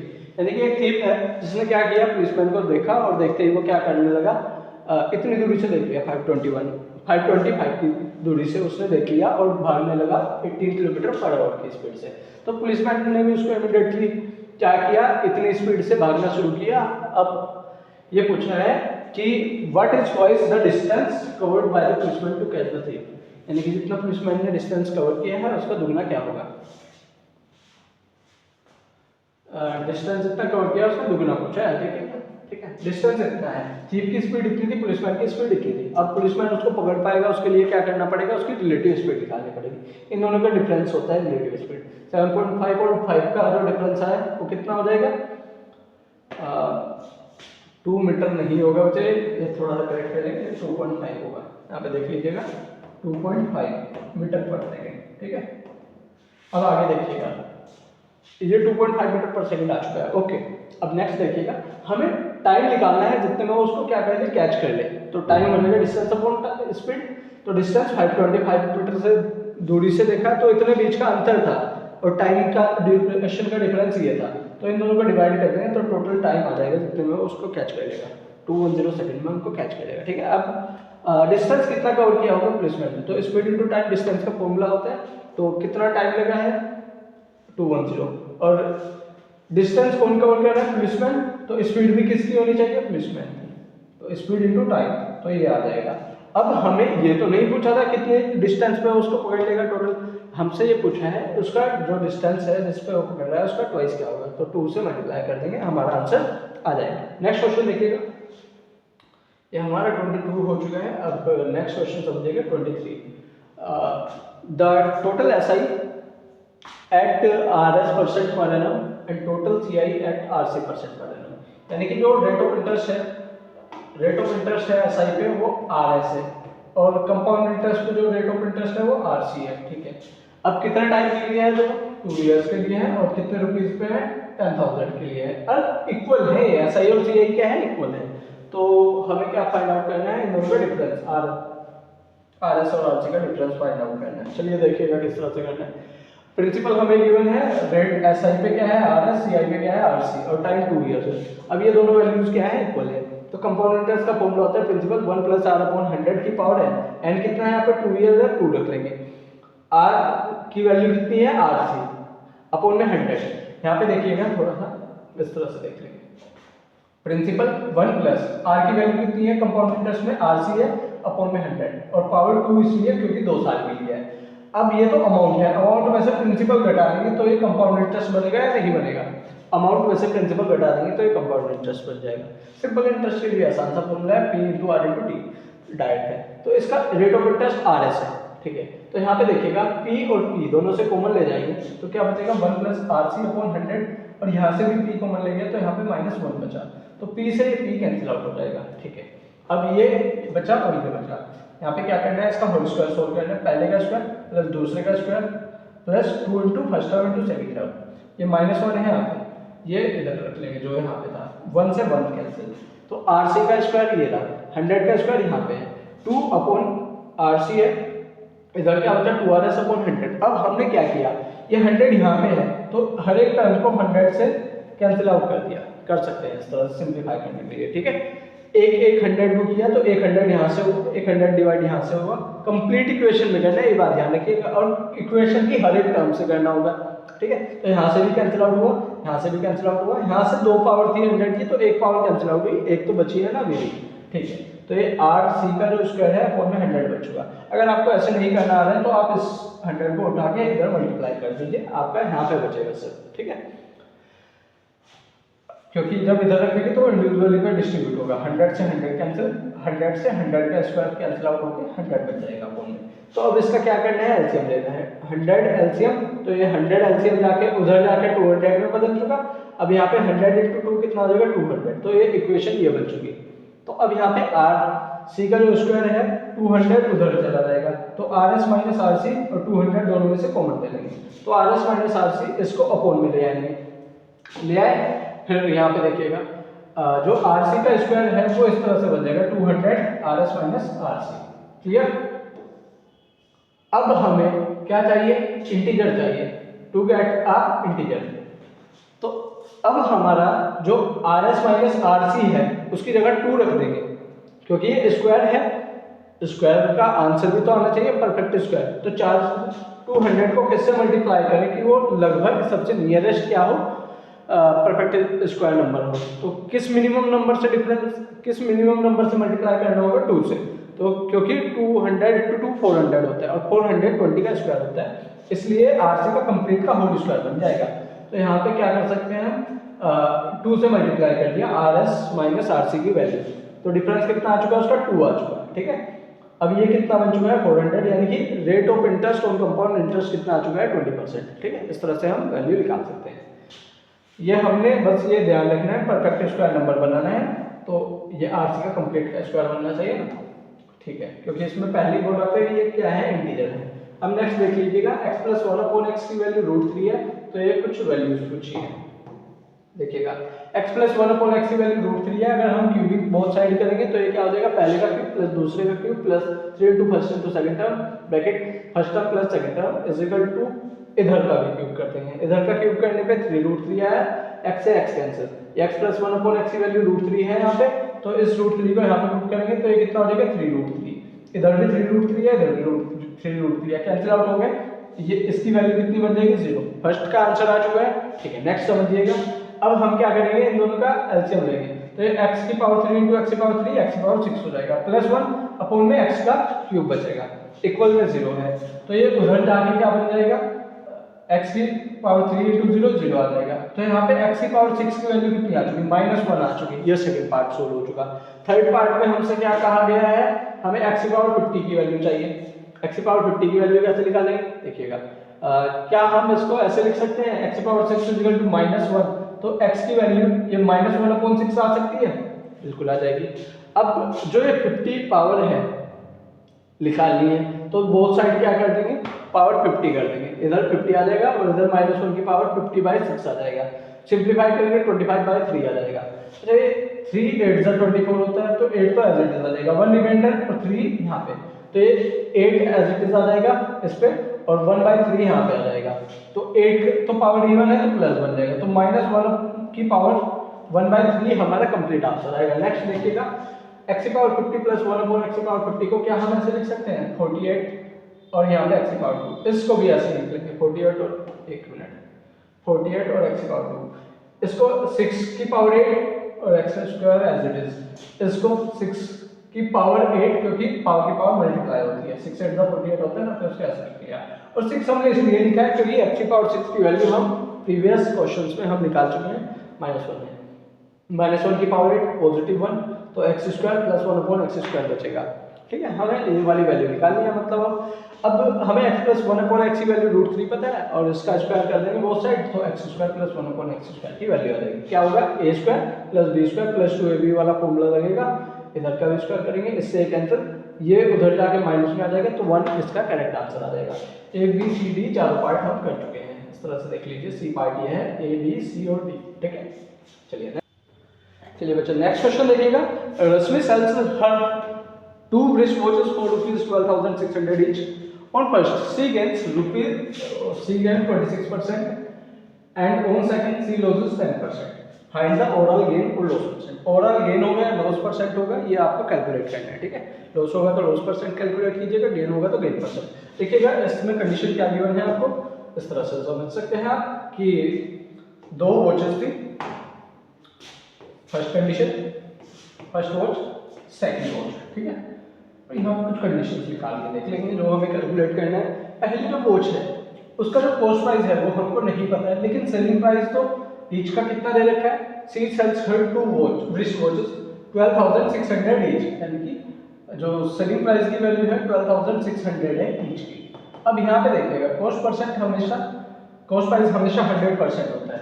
अब क्योंकि फर्स्ट वॉच पे इसको गेन हुआ है 26% का, तो सेलिंग प्राइस क्या हो जाएगा 100 प्लस प्रॉफिट, यानी कि 126%। क्लियर है, तो यहाँ पे कॉस्ट प्राइस की वैल्यू क्या निकल के आएगी 100 इंटू में 12600 अपॉन में 126, उससे जाएगा 100 टाइम्स 100 इंटू 100 कितना आ जाएगा 4 जीरो आ जाएगी इसमें। ठीक है, तो कॉस्ट प्राइस की वैल्यू आ जाएगी पहले की जो कॉस्ट प्राइस है, फर्स्ट वॉच की जो कॉस्ट प्राइस है वो आ चुका। अब नेक्स्ट देखिएगा cost price upon selling price. Selling price तो दोनों के लिए सेम है 12600। ठीक है, तो अब ये देखिएगा जो सेकंड वॉच है उसको इनका कितना परसेंट लॉस हुआ है 10% का, तो क्या लिखेंगे selling price is equal to 100 minus 10 that is equal to 90%। Cost price हमेशा 100% होता है, परसेंटेज से परसेंटेज हट जाता है। अब ये देखिएगा क्या 0 से 0 कैंसिल आउट हो सकता है, हो सकता है। 2 से 9 से कितने टाइम में जाएगा 9 1 9, ये बचेगा 9 4 36, ये 0 और ये 0, तो कॉस्ट प्राइस कितना आ जाएगा 1400 ये है और 10 ये है, तो 14,000 आ चुका। ये कॉस्ट प्राइस है सेकंड वॉच का। ठीक है, अब ओवरऑल कॉस्ट प्राइस कितना आ जाएगा 10,000 प्लस 14,000, ओवरऑल सीपी कितना आ जाएगा, overall CP is equal to CP1 plus CP2, दोनों वॉचेस का कॉस्ट प्राइस। तो कंबाइंड कितना आ जाएगा 10,000 plus 14,000 that is equal to 24,000, combined cost price दिया चुका। अब कंबाइनिंग सेलिंग प्राइस कितना आएगा, एक का जो सेलिंग प्राइस है एसपी ऑफ ईच वॉच कितनी है 12,600, तो बोथ वॉचेस का एसपी कितना हो जाएगा ओवरऑल एसपी, तो 2 से मल्टीप्लाई कर देंगे, ओवरऑल एसपी जो होगा वो 2 से मल्टीप्लाई करके आ जाएगा 12600, तो 0 as it is 6 2 12 carry 1 2 to the 4 1 5 4 2 1 2 25,200 हमारा क्या आ जाएगा ओवरऑल एसपी, ओवरऑल एसपी लिख लेंगे 25,200। ठीक है ना, ये आ चुका। अब हमें यहाँ से गेन हो रहा है लॉस हो रहा है ओवरऑल वो देख लेते हैं। सेलिंग प्राइस हमारा ज़्यादा है, कॉस्ट प्राइस हमारा कम था, तो ओवरऑल हमें क्या होगा प्रॉफिट, तो प्रॉफिट इज इक्वल टू कितना हो जाएगा एसपी माइनस सीपी। एसपी कौन सा ओवरऑल और सीपी कौन सा यहाँ पे ओवरऑल, तो 25,200 में से 24,000 जाएगा, तो ये कितना बचेगा 0 माइनस 0 0 0 माइनस 0 0। अब यहाँ पे 2 minus 0 is 2 2 minus 0 is 2 5 minus 4 is 1, तो 1200 का प्रॉफिट हो चुका है यहाँ पे। 4,000 से 5,000 पे आने के लिए 1,000 और 200 एक्स्ट्रा है, तो 1,200 का प्रॉफिट हुआ है। ठीक है, तो प्रॉफिट लिख लेते हैं इसको अच्छे से।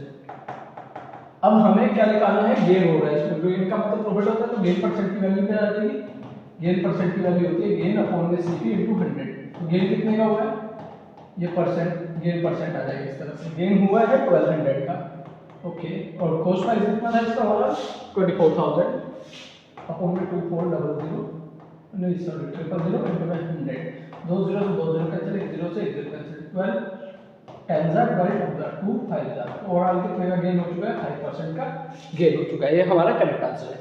ये क्वेश्चन नंबर 25 हो चुका है। तो क्वेश्चन नंबर 26 देखिएगा, ये हटाइएगा इसको।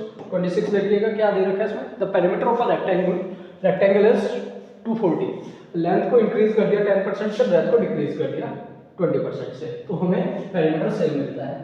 तो हमें क्या निकालना है, लेंथ और ब्रेथ क्या रही होगी इसकी। चलिए देखिएगा, लेंथ कितना गिवन है, मान लेते हैं L है, ओरिजिनल लेंथ L है, और ब्रेथ कितना है B मान लेते हैं, ठीक है। अब इसका पेरीमीटर कितना है 2L + B से ये 240 की वैल्यू गिवन है, उसमें पेरीमीटर की वैल्यू गिवन है, तो लेंथ प्लस ब्रेथ की वैल्यू यहाँ से 120 आ गई। अब इसमें ये कहा गया है कि जो न्यू पेरीमीटर है वो 10% से इंक्रीज हो गया। 10% से इंक्रीज होने का मतलब क्या है, वो न्यू पैरामीटर का जो एल डैश मान लेते हैं वो 10% से इंक्रीज होने का मतलब 110 हो जाएगा। इनिशियल अगर 100 था तो बाद वाला 110 हो जाएगा। ओवरऑल हम इसको देखें तो ये 1.1 आ जाएगी इसकी वैल्यू, तो ये एल उधर चला जाएगा, तो जो न्यू लेंथ हो जाएगा वो 1.1 एल हो जाएगा। न्यू ब्रेथ क्या हुआ है, 20% से डिक्रीज हुआ है, तो new breadth upon initial breadth is equal to 20% से डिक्रीज होकर कितना हो चुका है 80 अपॉन में 100, इसकी वैल्यू कितना आ जाएगी 0.8, और जो ये बी है ये इधर आके इधर आ जाएगा, तो न्यू ब्रेथ ये आ जाएगी 0.8 इंटू इनिशियल ब्रेथ। अब न्यू पैरामीटर भी सेम है, यानी कि 240 आएगा इसका भी रिजल्ट। तो यहाँ पे देखिएगा 2 इंटू लेंथ प्लस ब्रेथ, तो लेंथ की वैल्यू एल डैश और ब्रेथ की वैल्यू बी डैश। अब यहाँ पे देखिएगा एल डैश की वैल्यू रख दी, बी डैश की वैल्यू रख दी यहाँ और यहाँ से, ठीक है। तो कितना आया है, एल डैश और बी डैश की जगह एल और बी आ चुके हैं, ठीक है। 2 से उधर डिवाइड करेंगे 1 आ जाएगा।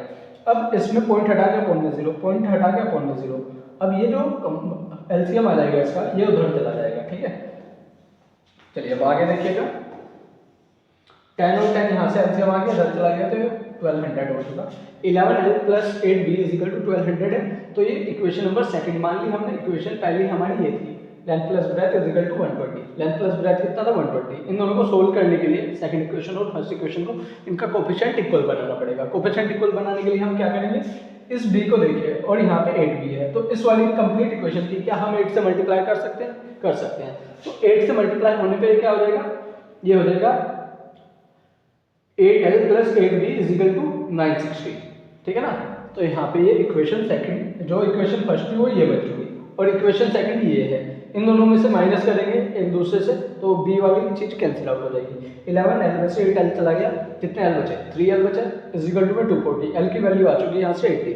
अब ब्रेथ की वैल्यू निकालने के लिए हमें किसी भी एक इक्वेशन को यूज कर लेना है। लेंथ प्लस ब्रेथ हमें 120 गिवन है, इसमें वैल्यू पुट कर देंगे L की, जो कि 80 आ चुकी। 80 + b = 120 है, तो b की वैल्यू 120 - 80 = 40। ये हमारा करेक्ट आंसर है। चलिए नेक्स्ट देखिएगा,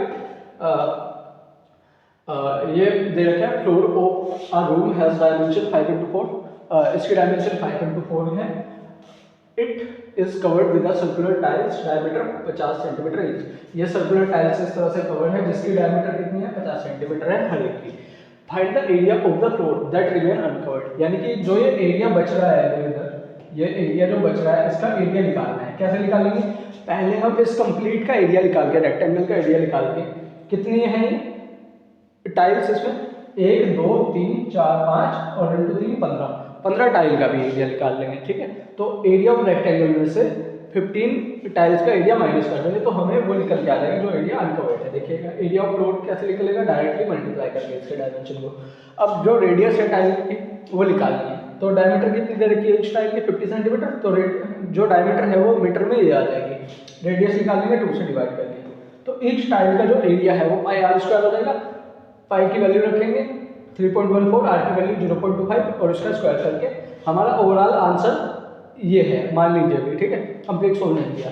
अब 15 टाइम का एरिया निकालना है, इसको तीनों को मल्टीप्लाई करेंगे तो 2 डेसिमल प्लेस तक हम वैल्यू रख लेंगे। अब आगे देखिएगा, एरिया ऑफ फ्लोर जो अनकवर्ड रहा है वो कैसे निकलेगा। एरिया ऑफ फ्लोर में से क्या माइनस कर देना है, 15 टाइल का एरिया माइनस कर देना है। एरिया ऑफ फ्लोर में से 15 टाइल्स का एरिया माइनस करना है, तो जो एरिया अनकवर्ड है वो आ जाएगा आपका, ठीक है ना। तो इस तरह से आप निकाल सकते हैं। क्लियर है बात। चलिए नेक्स्ट क्वेश्चन देखिएगा, इसमें फैक्टराइज करना है। पहले क्वेश्चन में और दूसरे क्वेश्चन में, दो पार्ट है इसमें, फैक्टराइज करेंगे। देखिएगा इसमें 3x² y और 3xy में से क्या कॉमन आ सकता है, 3xy, एक पावर रह जाएगी इसमें x की, तो यहाँ पे x, यहाँ पे -1 बचा। 12x और 12 में से क्या कॉमन आएगा, 12, क्या बचेगा x -1, यहाँ पे भी है, x -1 यहाँ पे भी है, और कॉमन आ गया, क्या बचा 3x y और प्लस में 12 बचा, तो ये दो क्या हो जाएंगे, इसके फैक्टर हो जाएंगे। नेक्स्ट क्वेश्चन देखिएगा, ये है, अब क्या हम इस वाले को t मान सकते हैं, t मान लिया, तो 15t² - 80 प्लस सॉरी -16 ये आ जाएगा। इसको मल्टीप्लाई करके देखेंगे, 15 × 16 कितना हो जाएगा बताइएगा, 225 और 15 ये हो जाएगा 240, तो 240 हो जाएगा 15 × 16। 240 का क्या करेंगे हम, फैक्टर ले लेते हैं, पहले 240 को कितना से जाएगा, 120 से जाएगा, 2 जाएगा कितना टाइम, 60 से जाएगा, 2 जाएगा 30 से, फिर 2 जाएगा 15 से, फिर 2 3 से जाएगा, फिर 5 से जाएगा। अब हमें कुछ भी प्लस माइनस करके 8 बनाना है, कैसे करेंगे, देखिएगा हम 5 to the 10 to the 20, 3 to the 6, 6 to the 12, 12 और 20 का जो डिफरेंस है क्या वो 8 ही रहता है। अब माइनस का चाहिए, तो जो ये वाला नंबर है वो माइनस का ग्रेटर में रखिएगा, ग्रेटर वाले नंबर को माइनस रख दीजिएगा और स्मॉलर नंबर को प्लस में रखिएगा, तभी तो आंसर माइनस में आएगा, -20t + 20, ठीक है। इस -80 की जगह हमने ये वाली वैल्यू रख दी, बाकी ये वाला भी एज इट इज, ये वाला भी एज इट इज, फैक्टराइजेशन में आपको सिखाया हुआ है। अब आगे देखिएगा, इसके फैक्टर करने हैं, इन दोनों में कॉमन क्या है, 5t कॉमन है, 3t - 4 बच जाएगा, इन दोनों में कॉमन क्या है, 4 कॉमन है, 3t - 4 यहाँ पे बचेगा, ये और ये कॉमन निकाल दिया तो 5t + 4 बचेगा। अब इसकी वैल्यू रख देनी है t की, जो कि ये थी x - 2y, तो इसमें t की जगह ये रख लिया x - 2y और इसमें भी x - 2y रख लिया, ठीक है। इसको इंडिविजुअली डिस्ट्रीब्यूट कर दिया तो ये हमारे क्या बन जाएंगे, फैक्टर बन जाएंगे। ये आपका 28 का सॉल्यूशन है। अगला क्वेश्चन देखिएगा 29 क्वेश्चन पढ़ेंगे एक बार, इसको सभी बच्चे पढ़ें इसको। कहा गया है एक रेक्टेंगुलर गार्डन है 90/50 का और डिवाइड किया है 4 इक्वल पार्ट्स में, ठीक है। किससे डिवाइड किया है, 3.5 मीटर वाइड के इस क्रॉस पाथ से, ठीक है। Find the area of the cross path, इस क्रॉस पाथ का एरिया निकालना है और हमें इन चारों इक्वल पार्ट का एरिया भी निकालना है, इन चारों पार्ट का, ठीक है। अब ये चारों पार्ट क्या कहे गए हैं, इक्वल कहे गए हैं, और हमें ये जो इसकी डायमेंशन है यहाँ से लेकर यहाँ तक की 3.5 दे रखी है। चलिए कैसे करेंगे इसको देख लीजिए, मैंने यहाँ पे दर्शा दिया है कि किस तरह से लिखना है। टोटल ये 90 है और ये 50 है। चलिए देखिएगा, इसको अगर मैं x मान लूँ कुछ देर के लिए, यहाँ से लेके यहाँ तक की डिस्टेंस, कोई दिक्कत नहीं है। अब क्योंकि ये वाला एरिया सभी का इक्वल है तो इसकी जो ब्रेथ है वो भी इसकी ब्रेथ होगी x, और जो इसकी मैंने ब्रेथ मान ली इसको y मान लिया, क्योंकि x × y आएगा एरिया, तो इसका भी x × y आना चाहिए। तो ये xy है एरिया इसका और इसका भी xy है, सिमिलरली इसका भी xy और इसका भी xy, एरिया हो जाएगा इसका, ठीक है। अब ये देखिएगा टोटल 90 था तो इसको y और y मान लिया, ठीक है। तो आगे क्या बचा हमारा, देखिएगा हमें सबसे पहले तो ये निकालना है क्रॉस पाथ का एरिया। 3.5 ये है इस तरह से और 3.5 यहाँ पे भी है, तो ये देख लीजिएगा इस स्ट्रिप की जो एरिया है वो क्या आएगा, 3.5 × में 90, तो ये वाली स्ट्रिप का एरिया आ चुका, ठीक है। 3 अलोंग द लेंथ वाला एरिया आ चुका। अब अलोंग द ब्रेथ वाला देखिएगा, 3.5 × में लेंथ कितनी है, देखिएगा इसकी ब्रेथ 3.5 हो जाएगी और इसके लिए लेंथ कितनी हो जाएगी 50, तो इन दोनों को मल्टीप्लाई करेंगे तो इसका भी एरिया आ जाएगा इस वाले स्ट्रिप का, ठीक है। तो अलोंग द ब्रेथ भी आ चुका 175।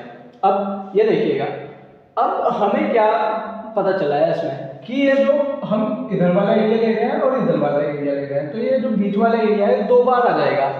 तो अगर हमें सिर्फ इस क्रॉस पाथ का एरिया निकालना है तो एक बार माइनस भी करना पड़ेगा, इन दोनों को एरिया को ऐड करके एक बार इस वाले चीज का एरिया माइनस करना पड़ेगा। तो ये देखिएगा क्या है, 3.5 यहाँ तक है और 3.5 यहाँ तक भी है, तो ये क्या बन जाएगा, स्क्वायर बन जाएगा। तो स्क्वायर का एरिया होता है साइड का स्क्वायर, तो 12.25 इसका एरिया आ जाएगा, क्योंकि साइड इसकी 3.5 है इस वाले स्क्वायर के लिए, तो ये 12.25 आंसर आ जाएगा। अब हमें क्या करना है, क्रॉस पाथ का एरिया निकालने के लिए ये वाला एरिया प्लस ये वाला एरिया माइनस ये वाला एरिया, तो वही हमने किया, तो ओवरऑल ये आ चुका आंसर। अब अगला देखिएगा, इनका एरिया निकालना है, कैसे निकालेंगे देखिएगा। इसका एरिया निकालने के लिए हमें करना होगा इसमें x की वैल्यू और y की वैल्यू फाइंड करनी होगी। तो ये y और y, ठीक है ना, प्लस ये वाला 3.5 दोबारा लिखिएगा, यहाँ पे y और y प्लस ये 3.5 है बीच में, इनका कंबाइंड एरिया 90 के इक्वल हो जाएगा। y और y कितना हो जाएगा 2y प्लस 3.5, इसकी वैल्यू 90 के इक्वल होगी। ये 3.5 उधर जाके 86.5 आ जाएगा। 2y की वैल्यू इतनी है तो y की वैल्यू ये आ जाएगी, ठीक है। इसी तरह से इधर देखिएगा x plus x 2x plus 3.5, तो 2x प्लस 3.5 की जो वैल्यू है वो 50 से इक्वेट करा देंगे। तो यहाँ से 3.5 इधर से माइनस होगा तो 46.5 आएगी, तो x की वैल्यू कितनी आ जाएगी 23.25 आएगी, ठीक है ना। ये 50 है ना, तो 23.25 आएगी। x और y की वैल्यू आ चुकी। अब इसका एरिया कितना है, एक का xy है, इसका भी xy है, इसका भी xy है और इसका भी xy है। तो इनका एरिया कितना हो जाएगा टोटल चारों पार्ट्स का, क्योंकि इक्वल इक्वल एरिया है तो एक का एरिया निकाल के 4 से मल्टीप्लाई कर देना है। एक का एरिया कितना है xy, तो 4 से मल्टीप्लाई कर देंगे तो चारों इक्वल पार्ट्स का एरिया आ जाएगा। तो 4 × xy, x की वैल्यू और y की वैल्यू रख देनी है इसमें, ठीक है।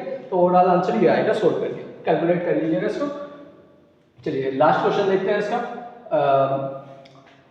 अ रूम इज 9 × 8 × 6.5, ये इसकी डायमेंशन दे रखी है, लेंथ ब्रेथ और हाइट दे रखी है यानी कि उसमें रूम में क्या है, एक डोर है और 3 विंडो है जिनकी डायमेंशंस गिवन है आपको 1.5 और 1, और डोर की डायमेंशन है 2 मीटर × 1.5 मीटर, ठीक है। अब इसमें व्हाइट वॉशिंग करनी है। व्हाइट वॉशिंग कहाँ पे होती है, दीवारों पे होती है। दीवारों में क्या निकालते हैं, दीवारों के एरिया निकालने के लिए CS से।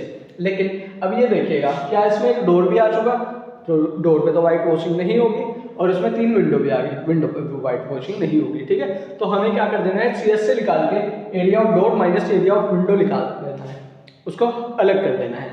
विंडो और 3 विंडो का एरिया और डोर का एरिया CS से माइनस कर देना है, तो टोटल एरिया आ जाएगा जो व्हाइट वॉशिंग करनी है जहाँ पे, ठीक है। वो एरिया आ गया। फिर आपको क्या दे रखा है, रेट ऑफ व्हाइट वॉशिंग इतने रुपीस पर मीटर स्क्वायर का है, तो टोटल जितना एरिया पे व्हाइट वॉशिंग होनी है उसको इससे मल्टीप्लाई करेंगे, आपका आंसर आ जाएगा। चलिए देखते हैं कैसे करना है। लेंथ ब्रेथ और हाइट गिवन है आपको, ठीक है। तो CS से क्या होता है, फॉर्मूला लगाइएगा 2 × L + B × H। अब यहाँ पे L की वैल्यू 9 है, B की वैल्यू 8 है और H की वैल्यू 6.5 है। ओवरऑल CS से ये आ चुका। अब व्हाइट वॉशिंग का एरिया क्या होगा, तो CS से और पोल में से क्या माइनस होगा, डोर का एरिया और विंडो का एरिया। विंडो कितनी है 3, तो 3 से मल्टीप्लाई कर देना है, ठीक है। तो ओवरऑल डोर की डायमेंशंस गिवन है और इसकी भी डायमेंशंस गिवन है 1.5 × 1, डोर की डायमेंशन है 2 × 1.5। तो यहाँ से सोल्व करके आपका आंसर 213.5 आएगा। अब रेट दे रखा है व्हाइट वॉशिंग का ₹38 पर मीटर स्क्वायर है, तो टोटल कॉस्ट के लिए आप क्या करेंगे, इस रेट की मल्टीप्लाई इस टोटल एरिया से कर देंगे, आपका आंसर आ जाएगा। चलिए ये आपका लास्ट क्वेश्चन था, बताइएगा आपको समझ आया है, ठीक है। आप इसकी एक बार प्रैक्टिस करेंगे, आपको और अच्छे से समझ आ जाएगा। जो न्यू स्टूडेंट्स है और जो पुराने स्टूडेंट्स हैं उनको काफ़ी अच्छे से नॉलेज हो चुकी है अगर उन्होंने प्रैक्टिस की है तो, ठीक है ना। बाकी जितने बच्चे आपसे जुड़े हैं प्रैक्टिस तो कर ही रहे हैं, तो और भी प्रैक्टिस करते रहिएगा बच्चे, क्योंकि मैथमेटिक्स में प्रैक्टिस ही मेन है। जितना आप प्रैक्टिस करेंगे उतना ज़्यादा आपका मैथ्स इंप्रूव होगा। तो चलिए मिलते हैं नेक्स्ट वीडियो में नेक्स्ट लेक्चर के साथ, तब तक के लिए धन्यवाद।